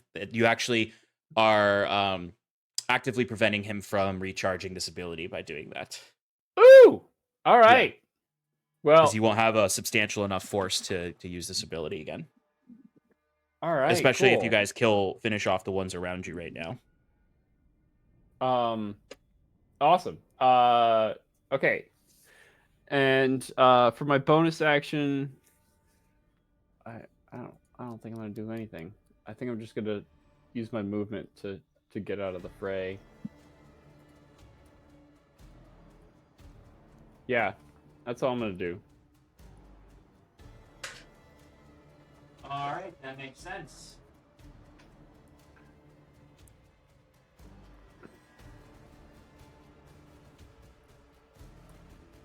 Who's that? Bjorn, you're up. Okay. How far away are they from me? They are on top of you, so you don't have to move anywhere. You are prone right now. Oh no, you succeeded. Never mind. You're not prone. Yeah. But they're all around you. All around me. Mm-hmm. Damn, I guess I could try and leave, but I feel like I have to stay to hold them off if I'm surrounded in it.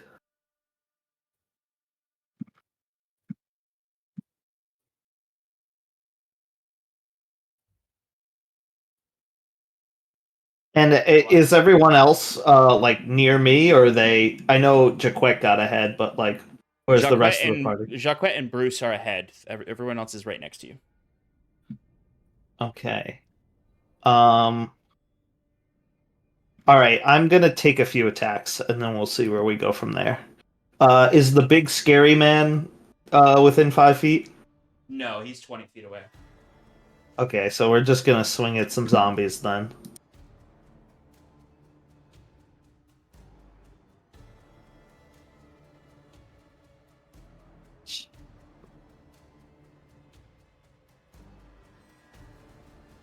$17 to hit, Sean. That will hit. Is my modifier enough, or should I just keep rolling? No, roll because you can overkill these. Oh yeah, cool.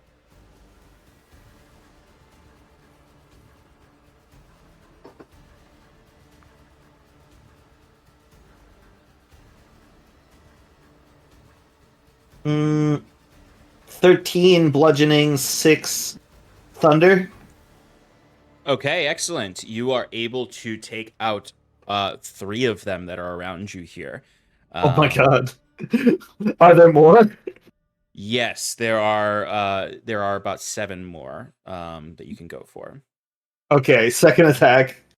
I get an extra attack because I killed a guy, so I'm gonna use that attack now. Go for it. 23 to hit. That'll hit.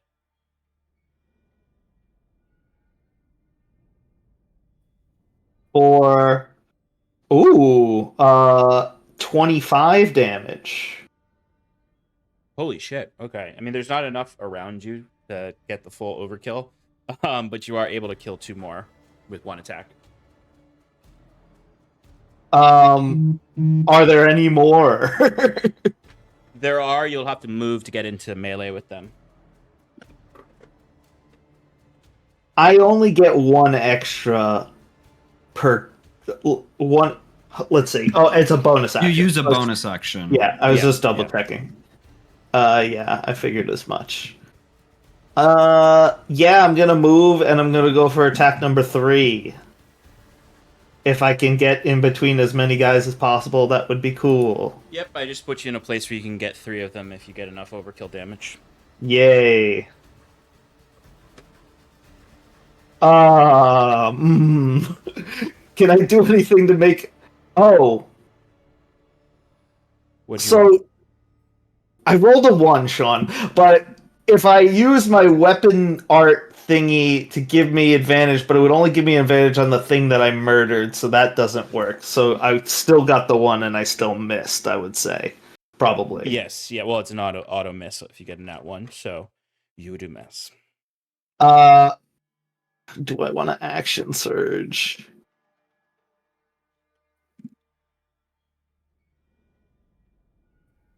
I would say Nah. probably not. Yeah, I'm gonna pass on the Yeah, action maybe not while you're surge. fighting trash. Okay. All right. I think I can't do anything else You because can't. I You missed my use attack. your. What's your movement speed? My movement speed is 30 feet. Okay, so you also you would have had to use all your movement anyway to get into that spot. Okay. All right, it is Baron's turn. Go for some attacks from our boy Baron. 1 is an automatic miss, right? Yes. Just wanted to double check that too. I always forget. Just like 20 is always an automatic hit. Yep, regardless of what the AC actually is. Okay, Baron takes out 2 of the zombies. There are 3 remaining in the horde that is all around you. Saskia is up.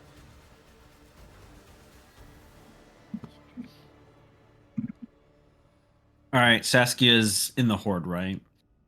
Yes, but actually the way that the killing has happened, they're not really on her anymore. There's really only 3 that are up at the top there, so she's not within it right now, within the horde anymore. The size of it has been reduced. Okay. So she Then can Eldritch is- Blast without the disadvantage now. I had Right. 4 attacks, and I said I had 4 attacks, and I didn't use all 4. Oh well. I'm not on my best behavior today. All right, Saskia is going to move up Mhm. so that the 3 are in a line for her. Yep, she can definitely do that. And then I guess with Eldritch Blast, do I have to declare my targets first, or can I wait to see what is killed? I would declare your target first. All right, then. Oh wait, no. Wait, do you mean like when you say wait to see what's killed, like do the first one? Yeah. And So wait? yeah, exactly. Okay. Eldritch Blast I've always sort of interpreted it as you shoot it out and claim your targets first. Okay. Because it's one action technically when you fire it, as opposed to it being an actual multi-attack. Right. So then 1 Eldritch Blast is going to target the guy in front. 1 is going to target the very back guy, and then 1 is going to target Mr. Nightman. Oh, okay. Cool. All right, go for the Split first. fire, baby. Go for it.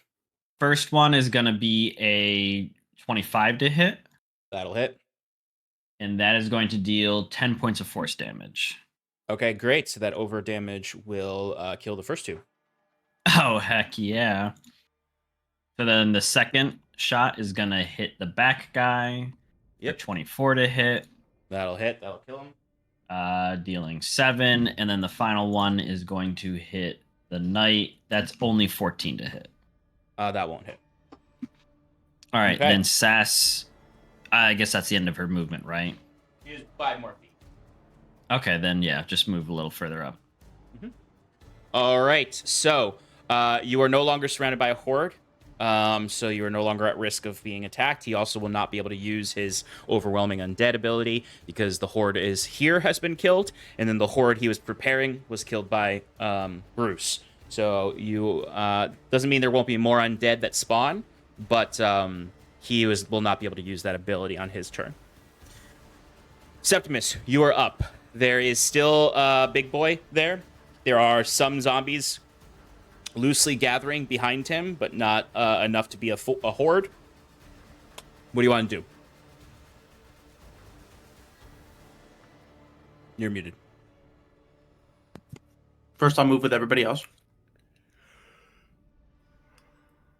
Do you look in?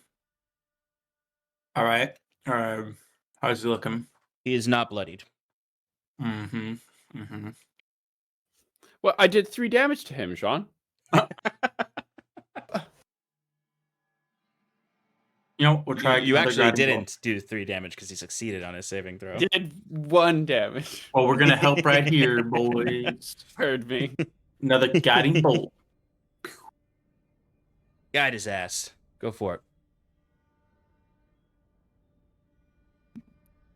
I mean, Saskia did 52 damage in one attack, so Saskia did do 52 damage. yeah, All the other he's- damage has been Oh. single digit, but Saskia did Right. hit him hard with that one shot. But he is not bloodied. Oh, What did you get? That just means 14. I mean, that could mean he's like 5 HP from being bloodied. Mhm. 14 does not hit. You can tell, like, this guy's got heavy armor. Like, his AC is pretty high.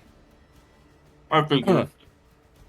All right. That's, and then Septimus, you just keep up with everyone else. All right. It is now the Death Lieutenant's turn.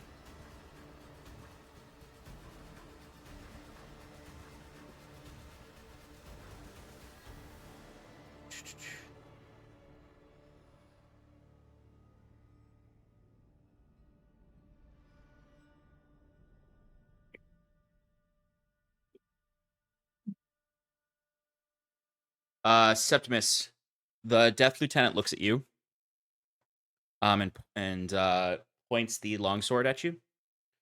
The creepy thing is as you moved Septimus forward, he's no longer in the blessed wort light. So like all of those flames that were burning on his body immediately went out. And now you can really only see the blessed wort glinting off of the bronze armor, the copper armor, and the light of his eyes and light in the blade. Septimus, give me a wisdom saving throw. Uh-oh. As you hear a scratching like nails voice in your head.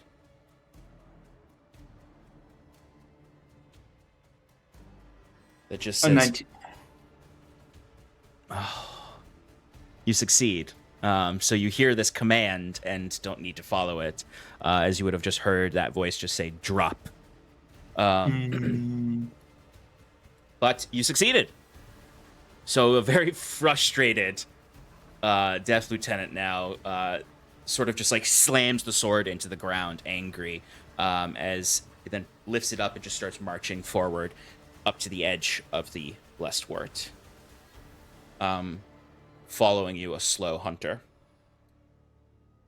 Which brings us back to the top of the initiative order, and before we jump into it, we're going to take a quick break. So we will be back shortly. Please stick around to see this fight continue as our heroes are getting to the Hag's Hamlet. All right, see y'all soon. Welcome back, everybody, to Adrift in Aldhalor.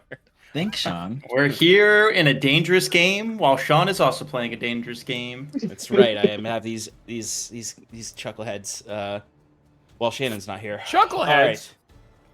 Sorry.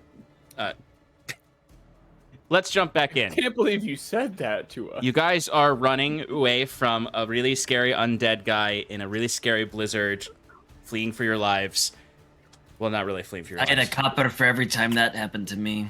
I You were have on one the copper. edge. You're on the edge of the glory. hamlet. Sorry. The creature just tried to get Septimus to drop the blessed wort lamp with a command spell. Drop it.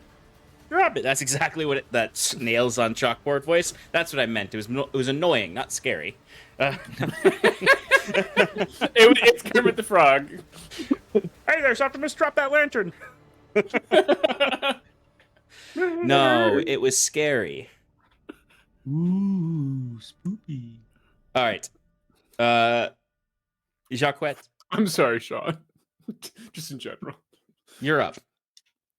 Okay. This thing is at the edge of the light. Yes, it's 30 feet away. All right. You know what I'm gonna do? I'm gonna do a little Spellcasting Dissonant Whispers. Ooh. Bring ding ding ding ding ding ding bring ding ding ding ding ding ding ding ding bring ding ding ding ding ding ding ding ding ding is the sound that he hears in his head, and I need a wisdom saving throw, He please. hears Crazy Frog.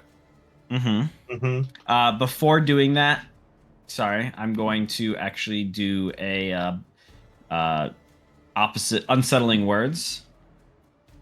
So Oh, that unsettling words. D6 or minus D4? D6. Minus D6.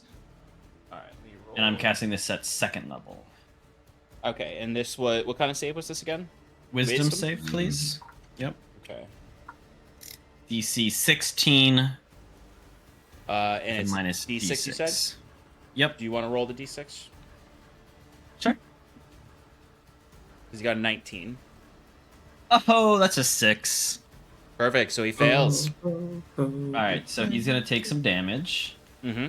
Not a lot, but 11 psychic damage, and if he must immediately use his reaction, if available, to move as far away from me as he can, using the safest route. Oh shit! I forgot what Dissonant Whispers does. For some reason, I thought it was a fear effect, but it's not. So he didn't use his. I almost used his reaction to parry the Eldritch Blast, but I didn't. So he's gonna move 30 feet back. Okay. So he is now 60 feet away from you all. Okay. Is there Blessed Wart emanating from the Hag's Hamlet? Yes, specifically from the greenhouses themselves. Okay, so could Jacquet conceivably move into that bubble? You would not get up to it yet on this turn, although you have feline agility and. I'm not gonna. And you burn don't all experience. That, so. Okay, just yeah, because I forgot that you don't experience the difficult terrain. So, but you do want to stay in the Blessed Wart. So you can move your 30 feet closer to there and stay in the Blessed Wart, or 25 feet, I guess. I'll just do that. That's fine.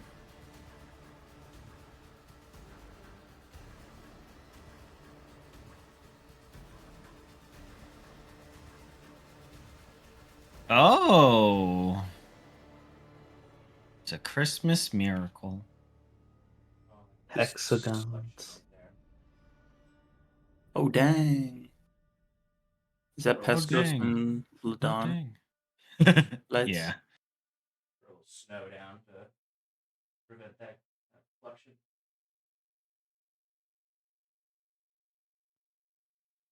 His name was Pesco. Beginning to look a lot like Pescos. Pesco. Pescos. Fly root in every store. All right. there's a knob zombie. It's not after chicken. Thanksgiving yet, guys. Yeah, but it's winter time here. Anyway. Pescos land. All right. Bruce, you are up. I think I'm gonna do the same thing, Sean. Kind of a one-trick pony this round. Why don't you become a 2-trick horse? This is why we keep you around, Persco. I got that ideas. So speaking of the 2-trick horse, An old horse learns let's make three it a tricks. 3-trick horse, the same thing. Magnified gravity. Yeah. Boy. What's the range on that? It's 60 feet. Okay, so you'd have to do it before your movement because he's 60 feet away. So, con save? Yes, sir. Oh, he got a natural 1. Oh, that means he's gonna take some amount of damage. So I'll figure out here. And he's going to have his movement speed halved. Oh, we're looking at 9 damage, Sean. Oh, that's a lot for that spell that you had. More than one. Yeah, more than the last time. Yeah. All right, so he's not only has to retreat due to the Dissonant Whispers, but now the gravity is holding him back from moving his full speed towards you guys, giving you a chance to get Oh. ahead. Whoops. Shouldn't have done that. Anyway. What? Why? No, it's fine. Okay. Anyway. He moved 30 feet away, and now he can only come back 15 feet. Yeah. So I thought I was preventing him. I thought I'd like minimize his movement. Oh wait, never mind. Oh no, Okay. no. This is compounding effects here. Got it. No, you did good. You did good, Bruce. I did good. I did good. I've done good. And then an additional effect as I'm fleeing, I'm gonna bonus action snare the ground. Okay. And that is a 5-foot square, or is it bigger than that? Yeah. I always forget how the size of snare. Yeah. Looks like it.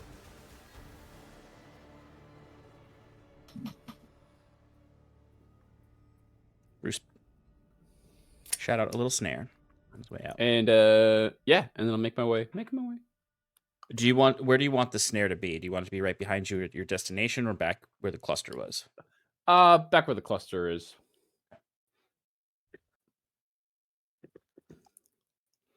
Fear and immediately steps in it. No. I might. It's snowy. I won't. I'm not sure if I can see it coming. All right. Anything else, Bruce? That'll be it. All right, Theron, you are up. Okay, Sean. I hit the thing that's closest to me. There's nothing That's close to you usually- right now Oh, well, then I run. because he got whispered. Yeah. You step in the snare. Ah! Oh no! No. Is the guy is a certain distance away from me? Could I possibly just like pew him with a cantrippy? He's 60 feet away from your original position, and then 90 feet if you move up. Okay, I'm gonna move up and then I'm gonna shoot a firebolt at him because it's 120 feet. Go for it. Pew! I missed. It's an 8. The flames shoot over his shoulder into the deep dark of the night. Cool. All right. Theron. My turn's over. Oh no! Only because you were looking for it before. Ooh. That you look and see the wind blowing, and then suddenly the snow seems to slow to a gentle fall. Gulp.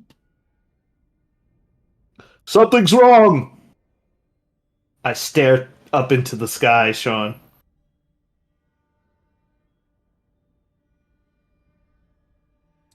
Baron's up. Okay. You don't see anything in the sky. There's just this slowness. As Baron does, you say that, and Baron looks around and just yells to the group, "We have to make it to the Blessed War."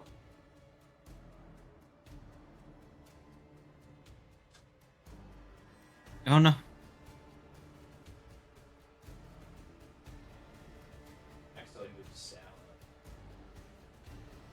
Okay. Saskia is up. All right, Saskia is going to launch 6 Eldritch Blasts at this guy. She is. Man, this guy is I'll getting just- properly kited. I'm gonna just roll all 60 20s. Well, that's at least one nat one. Oh shit! Need to pull up the. All right, so that's a. I have to re-roll that. One of them will be a nat one. Okay. Because when you roll all of them in a group, then you can't see them all. If you click So on one it, you miss. can. Tried to click on it and it didn't. Oh, that's weird. Maybe I won't let you because it's hers. Well, I rolled it as a custom roll for Jacques. Well, that's another nat one, so that's 2 nat ones. Okay. That's a natural 2 for 12. Everything in balance. Yep. That's a 5 for 15. All right. 26. And then 24. The Assume last the two last two hit. Yeah. Yeah. That is weird because I actually just tried to look at it too, and it doesn't let you. It only shows the Yeah. first 3. It's weird. 4 plus 10. 14 force damage from Saskia. All right. He is looking bloodied now. Yay. And then she's gonna move her movement up. Okay. Oh, I forgot.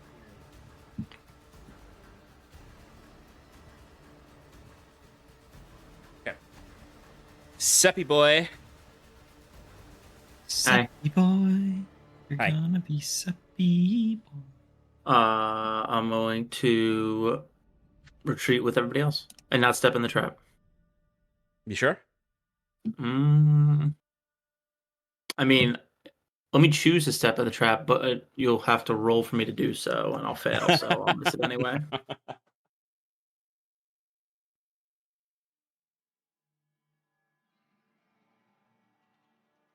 So I'll just go for a sacred flame, seeing as I missed the last 2 bolts. What is that? Dexterity? Yes. 17. Just makes it. Oh, shoot. Yeah, 17. Okay. All right. At the end of Septimus's turn,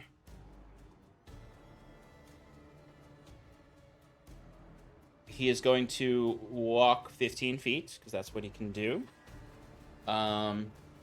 So he is what? That makes him from Group A, 75 feet away, and Group B, 60 feet away.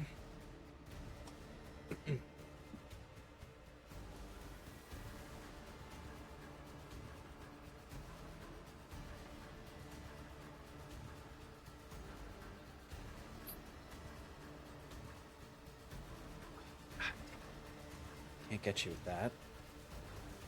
Can't get us.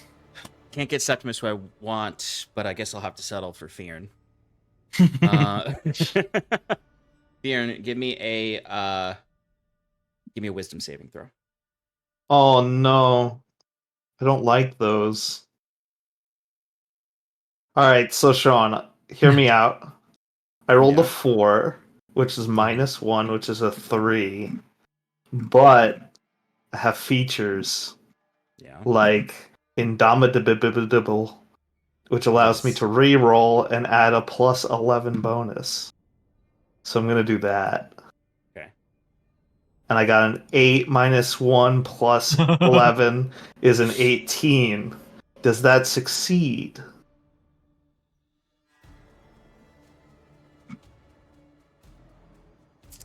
If it beats, it beats. Yeah. I didn't have to use other things. As you resist this hold person spell. Sweet. Oh. Good feat. I like it a lot. The creature is unhappy. Adventurers! Ah, dang it! Why didn't you hold when I said hold? Lieutenant disapproves. We're making him so mad. His lieutenant. You sure about disapproves. that? It's the snow. It just brings out my indomitableness. Yeah, I mean they also made Indomitable actually useful by giving you the level bonus. It's basically like a legendary resistance for fighters. It is, yeah, yeah. Except it was pretty close there. True. All right. So you do notice there are more zombies gathering in your flanks, just outside of the light. Beyond the bridge that you see there, it doesn't look like there's any zombies in the courtyard ahead. As if the residual Blesswort light from the greenhouses is enough to keep them from entering into that courtyard. Jacquette, you're up. Okay.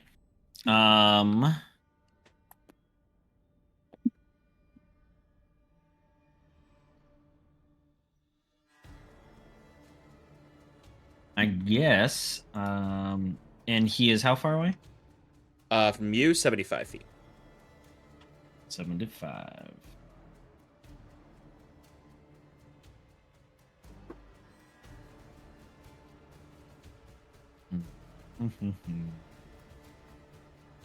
I'm just gonna cry. Don't do that. Not No. for me. I don't. There's nothing great I can do. I guess, are there any zombies? So there's none in front of us? Yeah, no, they're to your flanks. So, like, outside of the Blesswort's light, there are, like, hordes forming. Which Then- does mean if he gets close enough, he could probably command those hordes to attack you in the same way he did the other ones, but he's not close enough to do that right now. All right, Jacques is going to move back 15 feet to be within 60 feet of him. And then I'm going to, I don't know, Unsettling Words him. And then at first level, cast Dissonant Whispers again. Oh, yeah. Just keep him as far away as possible. So, Wisdom save.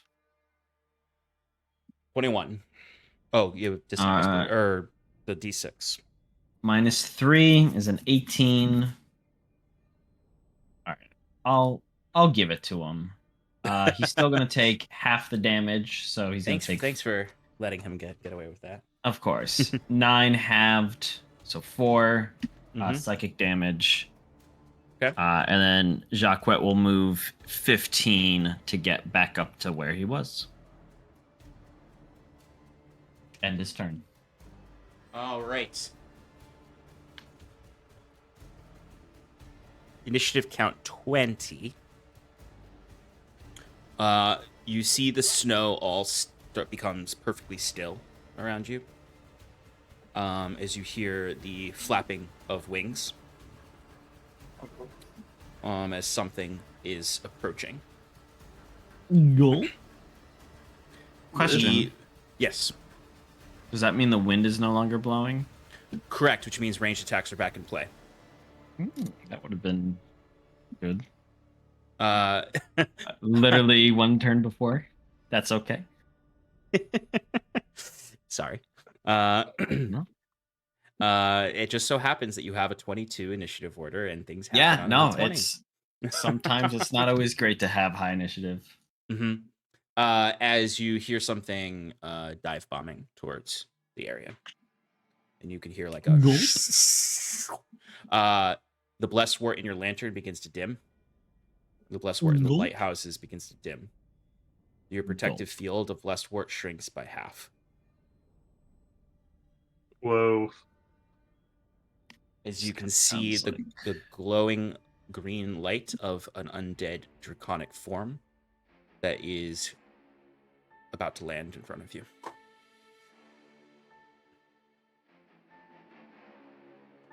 What?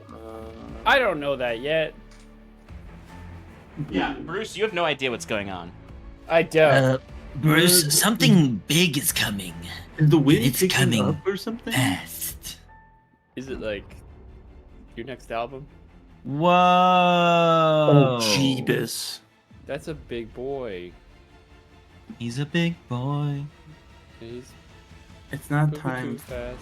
Quick, take out one of your explosive barrels. Send it on its way. They don't know. The dragon doesn't know our technique. The iron and mana, tried and true, bone collar method of. What was that? As the Herald lands. Oh Now, shit, there the- he is. Herald doesn't necessarily. It's a strange thing. The blessed word is still offering some protection to you. So when he lands, the dragon doesn't look like it's immediately aware of your presence. It sort of was aware of the general presence. So it's decided to just. And you can see the sort of skeletal claws at the edge of the wings grab onto those two houses and sort of just dig into them. You can see like the head just sort of looking around. It has this visceral draconic skull that looks like it's actually almost has some like remnant flesh on it. and then most of its actual body, though, has been engulfed in these dim necrotic flames. And then sitting on the back, you can see the figure of the Herald. Bruce, you obviously can't see this, but it is an armored figure with this tattered cloak waving in the wind. The helmet that he wears, it sort of looks like melted steel that forms this skull facade that has these sharpened teeth on it as it wields this long glaive that looks as though the haft of is made of bone, and the blade is this black obsidian with necrotic runes in a glowing green, as the dragon just sort of is like... honestly, the dragon almost looks like how Bruce is when he's looking around and can't really see too well. It seems as though the dragon might not have the best vision, despite all of its power. Aw, he's kind of like me. I should speak with him. You have speak with dragon? I have speak with dead. And I speak Draconic, so like... Yeah. I mean, that counts, yeah. Yeah, maybe I'll talk to the dragon. All right, Bruce, you're up. Alright, I'm gonna cast Speak with Dead. Well, I don't know what's happening, so... I'm gonna continue moving towards the Herald and the dragon.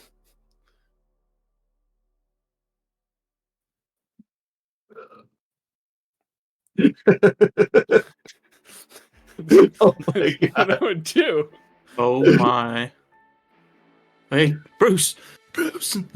Where are you going? It's about there, Bruce, that you can see what's going on. Oh no! It's almost, Bruce, like the first thing you actually like hear it first as you get, and then you like take that last step forward as you can hear just sort of this low like trill coming from the dragon, and you just feel like your skin crawl with the presence of undeath. Yeah, and Bruce, you don't understand that you're not in Blessed Light anymore either. Yeah. I mean, you guys Bruce, see Bruce walking out of the Blessed Light. Bruce would. Yeah, I thought everybody was going with me. They'll be with you shortly, but yeah. but they might not. There's a big dragon there. Yeah. Bruce might. I mean, he's gonna do his usual, like when he encounters an oh shit moment. You know, he's looking up at the dragon. You see his Adam's apple go out and back it out as he casts. He swallows and casts Sanctuary on himself. Excellent. Yeah. I think that's my turn, Sean. Okay. Fear, you're up. Oh boy.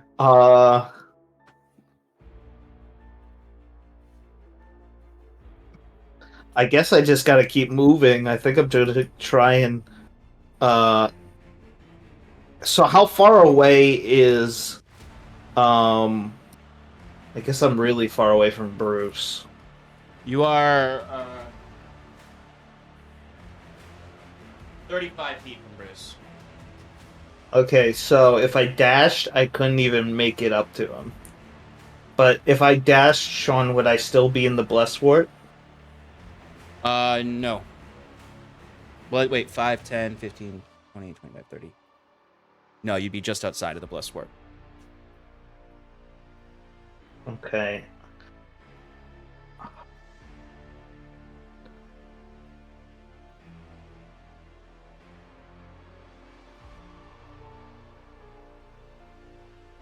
I'm going to go. I'm going to use my regular movement speed to just keep moving forward, you know, to stay with the pace of the group. And then I'm going to... the lieutenant that's behind us is Is there anybody else around him, or is it just him now?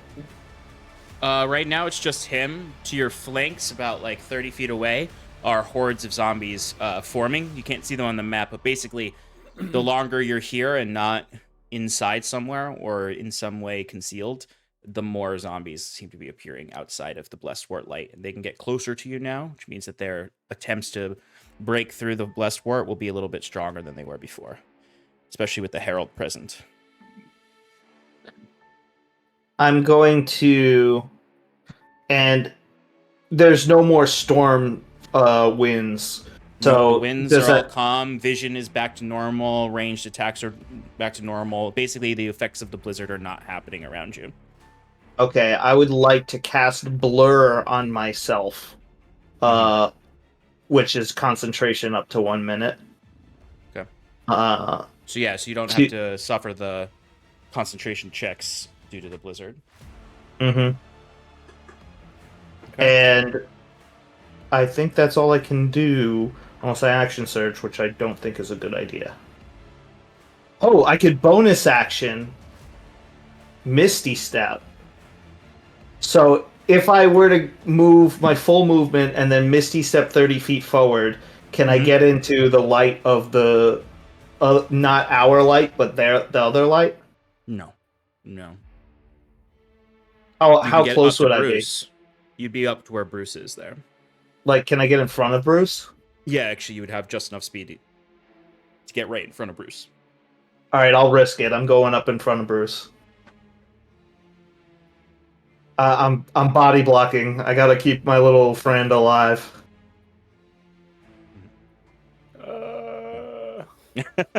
He's gonna use a freaking flame blast. I just know it. This is gonna be the dumbest idea. Baron is up.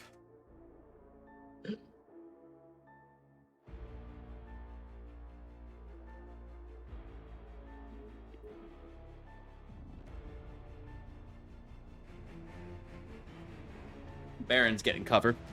And he's gonna take out, now that the blizzard is done, he's gonna take his longbow out and go for 2 attacks on Does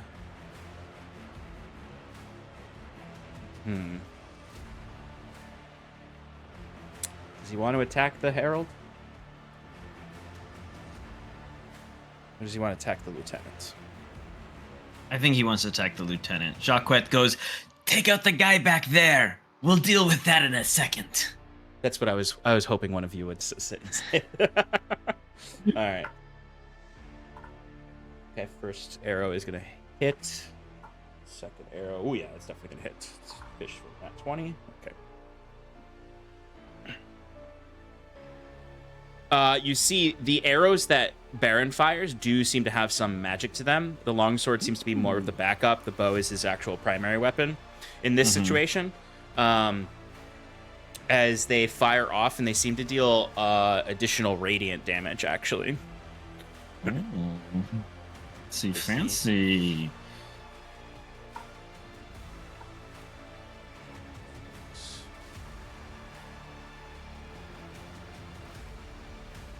And then, ooh, nice! Almost got max damage on that. Beren, Baron, kill them. As Baron is going to deal 42 damage to this thing. Wow, that's almost Saskia level damage. Almost. As this thing is looking very bloodied, but it is still alive. Cool. As you guys have kept it so far and at bay that I haven't even been able to use the mini. All right. Saskia is up. Cool. Saskia is going to launch 3 Eldritch Blasts. Septimus is on deck. On the lieutenant. Go for it. Oh. Me, oh my. 12, 13, 24. 24 hits. 11 force damage. Okay. All right. I assume it's still up. It is still up, yeah. All right. another 3, 12, and then a pair of 27s. The 27 hits. 5, 10, 15 force damage. 15 force damage total. Yes. Oof, very close, but it's still alive. And then with her 15, I can't tell where exactly, but if she can, she'll get in cover with Baron. Yep, she can. Cool. Okay. And thus, she ends her turn. Seppi boy is up. The lieutenant is looking rather fragile, and there is a giant dragon, or gargantuan dragon, with a herald riding it in front of you. But it doesn't notice us yet. Not yet. That is true. Not yet. Not yet. Not yet. Are those houses that are on the side? Mm-hmm. Are there any doors? They are certain to be locked, but with like, the people inside, who are all probably shitting themselves right now. Yeah, that makes sense. It's like even like Sass over there notices like someone just sort of like peek from behind the curtain with like a little blessed work candle. And she's like, "You're all gonna die!" You just start hear weeping coming from that house. All right. Just kidding. Septimus. Looking at this thing and missing him 15 times, he's like, and seeing the dragon, is like, I've had enough of you. I have to deal with this now. As I will channel divinity, turn undead on him.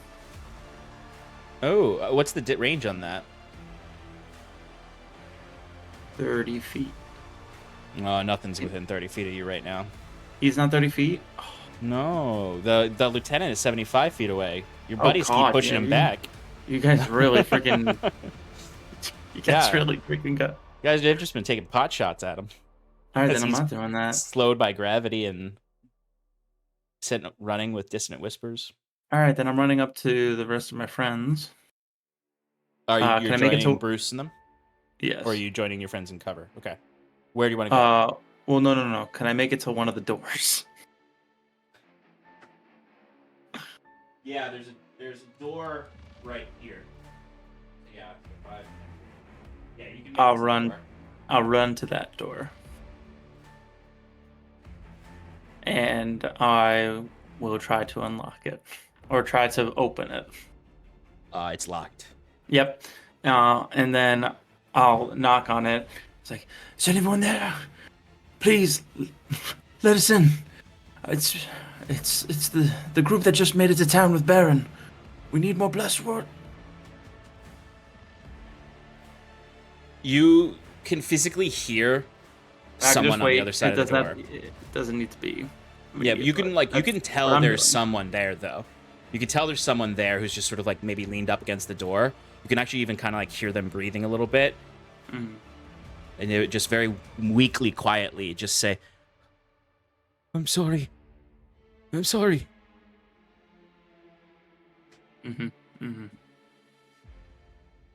Door does not open.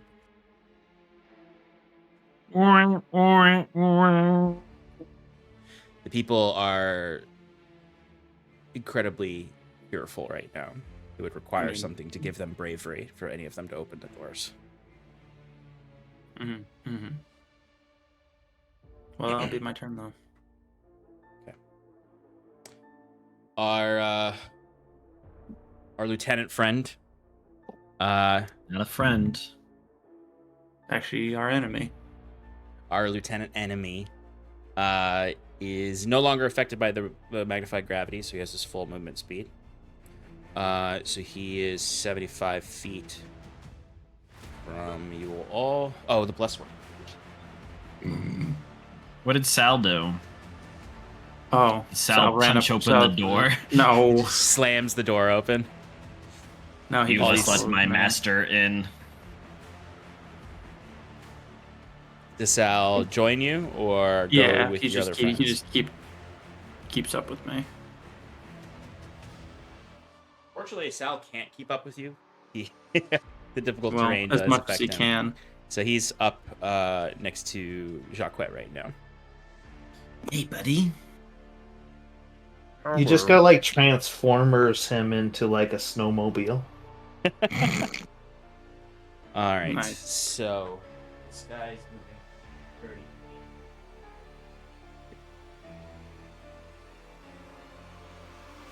feet.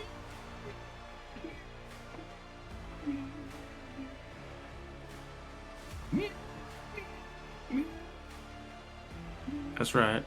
Preach. Alex, wake up. He used Dead his he used his action to dash. Okay. Okay. He's on the map. Where is he? There He's he finally on the map. is. He's the map. He's the map. He's the map. Okay. He's the map. That's all he can do. He's the map. The Herald and Dragon are not up yet, actually. I remember I gave them a separate initiative order. Jacques and Bruce, you will get to go before the Herald. So Jacques, you're up. Zah. Okay. He's the Herald. The Herald. Hey, Harold. He's the one with the purple crayon.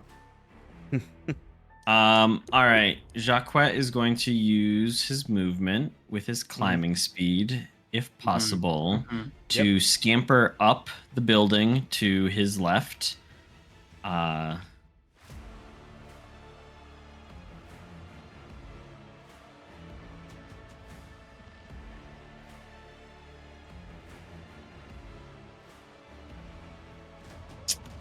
You still have 10 feet of movement. Okay. Then can I get that 10 feet up to the edge of the building? Like the second floor? Cool. I am then going to bonus action hide. Mm-hmm. Is this dim light that I'm in? Or am I Yes. affected by the blast? Okay, cool. So I'll have advantage. So that's a 22 on stealth.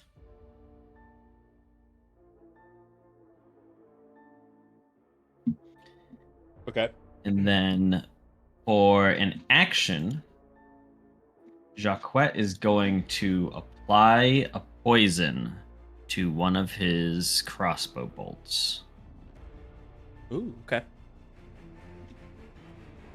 And thus I end my turn. All right, excellent. All right, so you feel confident that you're hidden from the lieutenant. You don't feel as confident that your hiding would hold up to the scrutiny of the Herald. Oh, that's fine. Okay, Bruce boy, you have a Fearn in front of you and a Septimus to your left behind you. A big dragon with his undead master in front of you. My God. Oh, Sean, what do I do? What shouldn't you do? Everything. I should do anything.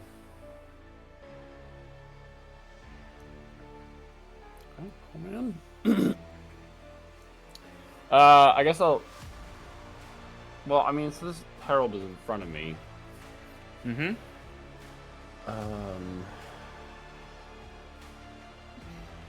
It probably can't be charmed or anything, right?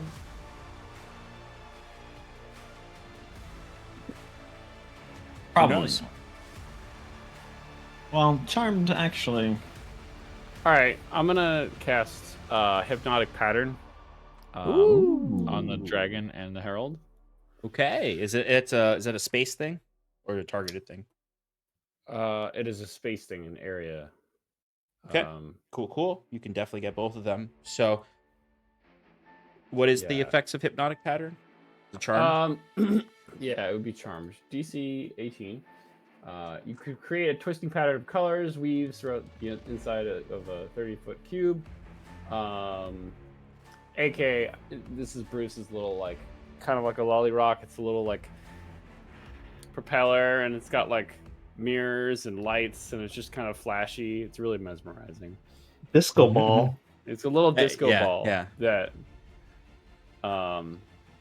yeah, that's what I do. Okay. So, Bruce, your disco ball goes off in an area that captures both the dragon and the Herald. And as it's going off, it does for a second look like it catches the attention of the dragon, who stares into it. And actually swipes at it once with its skeletal claw and wing. That sends this like gust of wind against you all, which mechanically doesn't affect you, but might like bring Bruce to one knee. As it has no effect. They're both immune to charm. Okay. All right. Found out through But they do know you are now.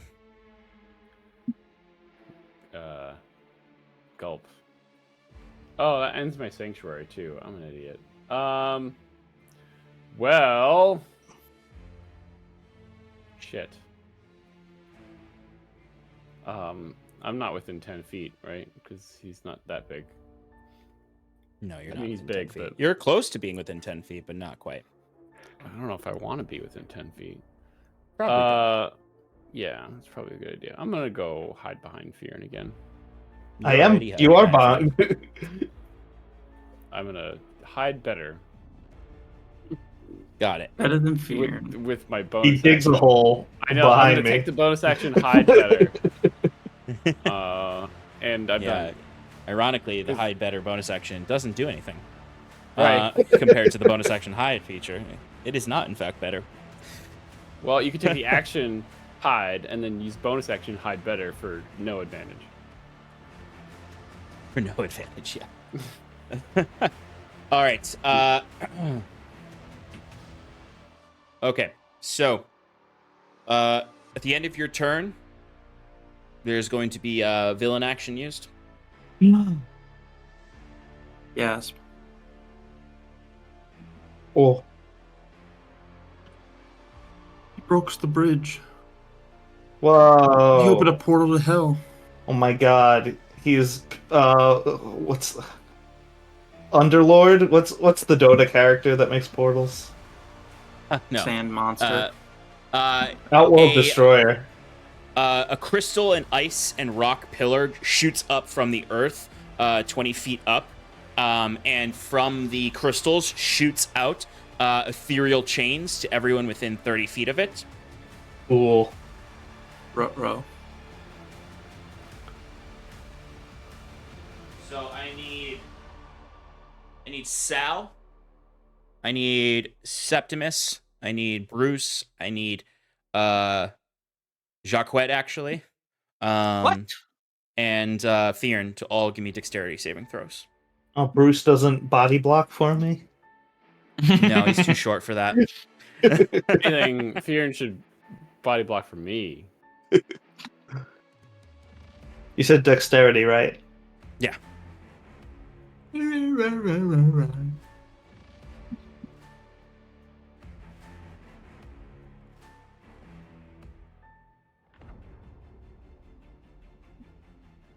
On the map, on the map, on the map.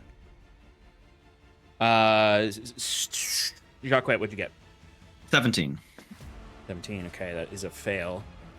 Bruce, what'd you get? Fail. Sorry. I mean, I what? passed. With a Oh, you rolled a pass? Excellent. rolled a pass. All right. 3. Yeah. Bruce, you also fail. Septimus? Oh God. 7 or 13. That is a fail. Oh, boy. Theron? I got a 12. Also And fails. I'm not going to add anything to it because I don't think I could beat that. Septimus, what did Sal get? 13 as well. Okay, fails as well. Why you gotta be so rude?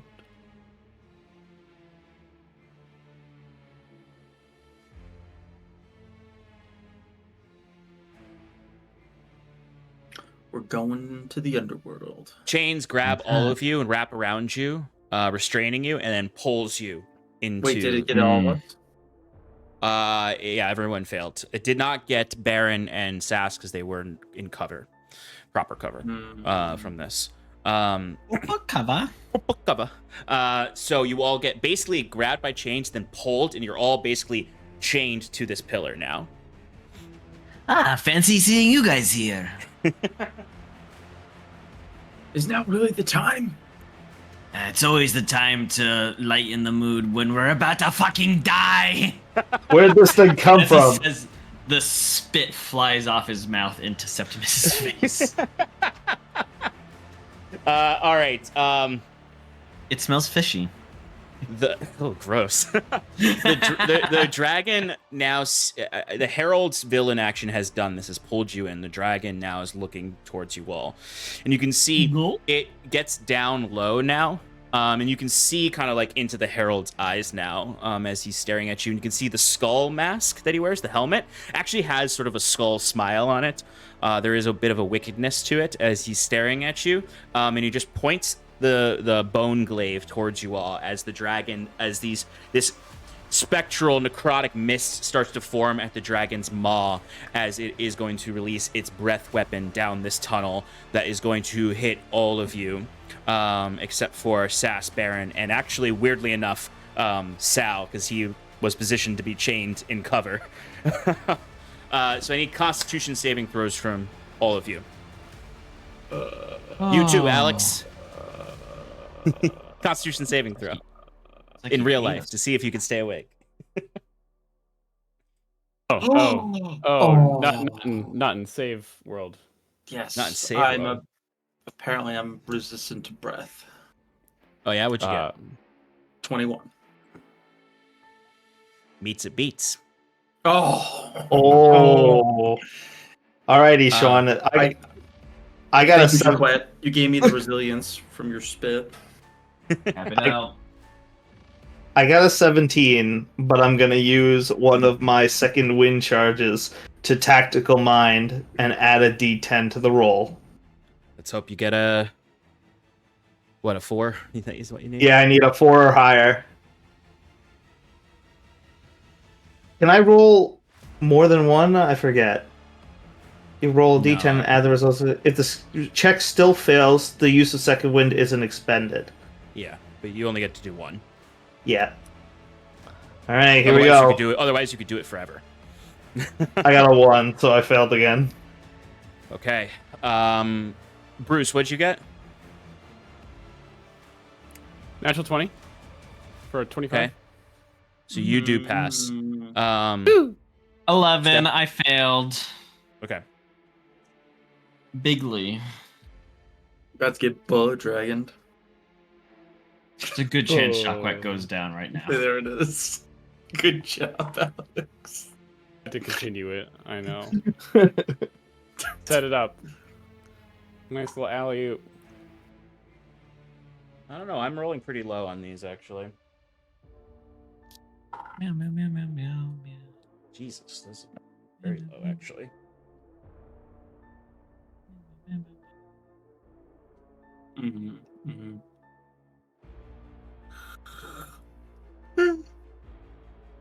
You always say very low, but then when you add them up, you're like, oh yeah, that's right. That's why it's so many dice. All right. You all, the damage, those who succeeded will take half. But the damage is 34 necrotic damage. Ooh, just enough. Is it really? Jacquet is, yep. Jacquet is down. Oh, I thought you meant just enough to stay alive. Oh, shit. No, just enough to have fun. All right. There it is. All of you who failed are frightened of the ghost dragon for 1 minute. While frightened of this ghost dragon, you are considered paralyzed with fear, and you have the paralyzed condition. You repeat the saving throw at the end of your turn, ending the effect. If you are successful now, you are immune to this effect for 24 hours. So, Bruce, you are immune to this effect. Bruce is on. And Septimus as well. You guys are quite brave right now. I failed. Sorry, I really did. All right. Okay, so you've all taken this effect. That was its action with its breath attack. The Herald is gonna go now. Oh.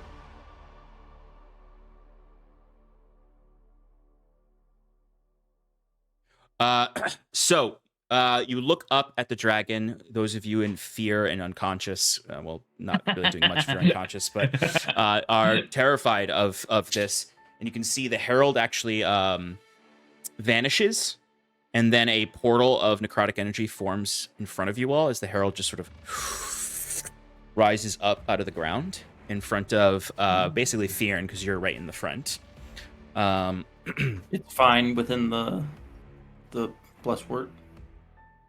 The blessed wort does burn the Herald.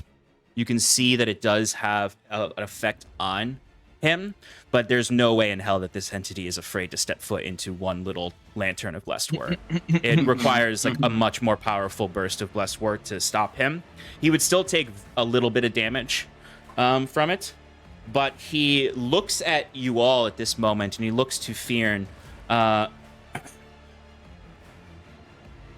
And you would just hear him say,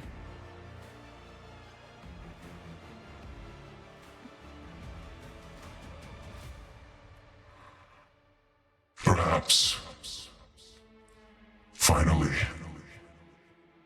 a challenger. Die." all right, it's going to be an attack on you, Fearn. Okay. Disadvantage. Wait, hold on. Yeah, did you do your concentration check? Yeah, I have to. Yeah, it would be, what would it be? It would be 7. It would be 34 half, so 17 is the DC. okay. 4.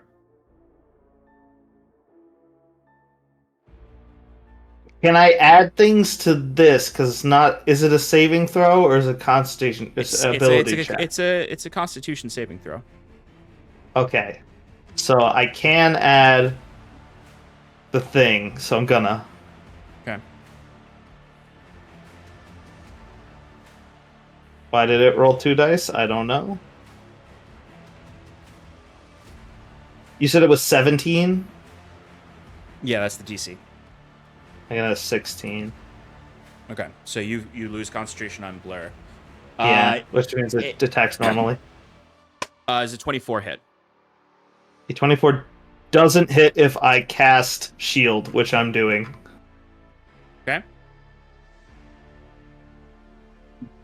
So you watch as this gauntlet, this gauntlet hand comes up and just touches your chest, and there's this necrotic energy building up, and then your shield just forms up and buffets the hand back as this necrotic energy just disperses around you all. It's just going to go for a second attack on you. Okay. Which, actually, now that... Oh my god. It's not going to hit with the shield. Yeah! Or AC.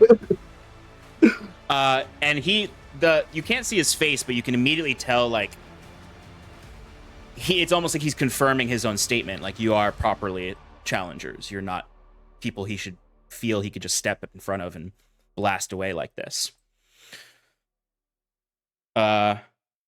So, sensing that, you immediately see he vanishes and forms back in his saddle on the back of the dragon.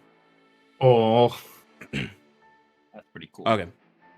We're gonna get a few rounds here. Fearn, you are up after this. You are still, well, actually, in fact, Fearn, you're afraid of him, so he would have had advantage on those attacks against you. But I already, the paralyzed effect would have given the advantage. But Fearn, you can't do anything on your turn other than try to break free of this fear. Yeah, I was gonna say, can I break free of the chains too? It's like I got double affected. No, because you're paralyzed by the fear and restrained by the chains. The paralyze goes in first, so you have to break the paralyze first to be able to do anything to break the chains. Okay, how do I break the paralyzed? Constitution saving throw. Does an 18 pass? An 18 does not pass. I add a d10. Okay. Does 26 pass? 26 does pass. You are no longer Yay. paralyzed with fear, and you're no longer afraid of the Herald. Oh shit. Sorry, I have to look up the paralyzed condition real quick. Are you saying I couldn't cast shield because it's way past there?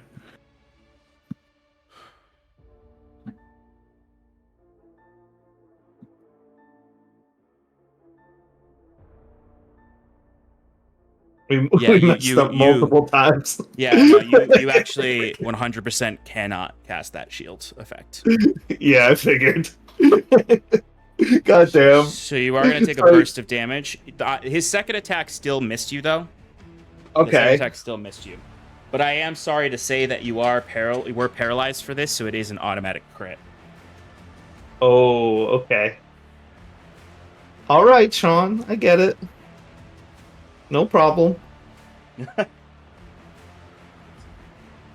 gonna be like 80 damage.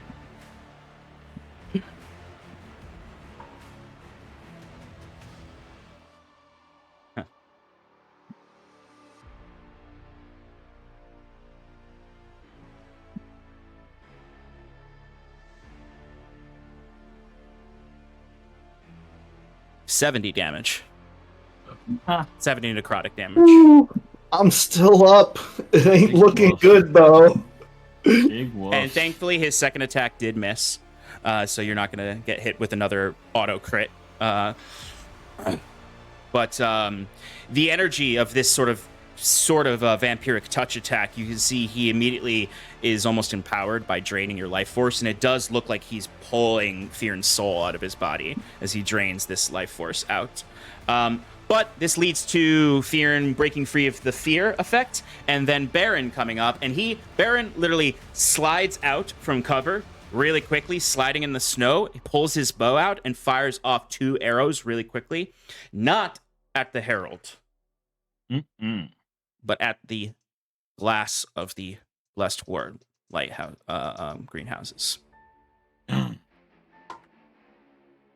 Our You see- hero. These arrows hit, shatter, and you can see this burst of Blessed Wart light feeds out of them onto the dragon and the Herald. And this is enough to at least rebuff the Herald in this moment. As the Blessed Wart starts to burn away the dragon a little bit, you can even see parts of the dragon losing its ability. Almost like the flames are going out on its body and the bones are all that's left underneath. But it quickly flaps its wings, buffs. You see all of this wind goes blasting out as the Herald leaps into the air, flying away. Hey. Bye, birdie.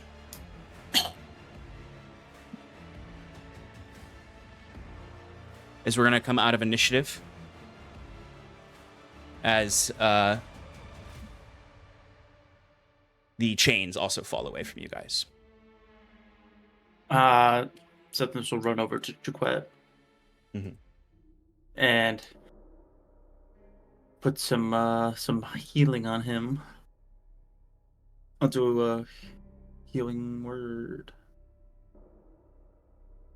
Double 2, because that's all I have. Heals Okay. for 14 damage. Wow. You're Okay. welcome. Coming to, Jacquette like reaches a hand up to Septimus and like cups his face and goes, You've never looked so beautiful in this light. Where's that light coming from? And there is like a Yeah. very large like burst of Blessed Wart light coming through. But it's very soon that suddenly the blizzard effect takes on again as the Herald is left this area. And as sort of that cold starts to come back around you and the flurries of snow, your vision starts to mute. There's just this eerie golden glow coming through the gust of snow. as Septimus, you would notice that in the attack from the Herald, your lantern of Blesswort went out.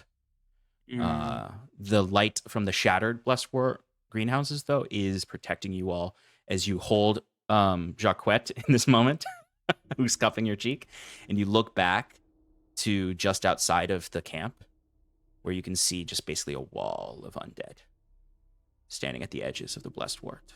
Oh dear. All just standing perfectly still. Mainly you're seeing just sort of the glints of their eyes and a little bit of the light in the front line of them. But that's where we're going to end tonight. So Alex can get to bed. Look at that sleepy I man. love seeing Alex wake up when the voice modulator was on. Big smile that goes across his face. All right, folks. That's it for us tonight. Join us again next week as we continue this little quest to get the blessed word. Figure out what to do next. Though they have in some way, I wouldn't say beat back the Herald, but rather a brief gambit from Baron. You could say beat allowed. back. A brief gambit from Baron has bought you time. All right. Thanks for joining us tonight. Good night, everyone. Good night. Good night.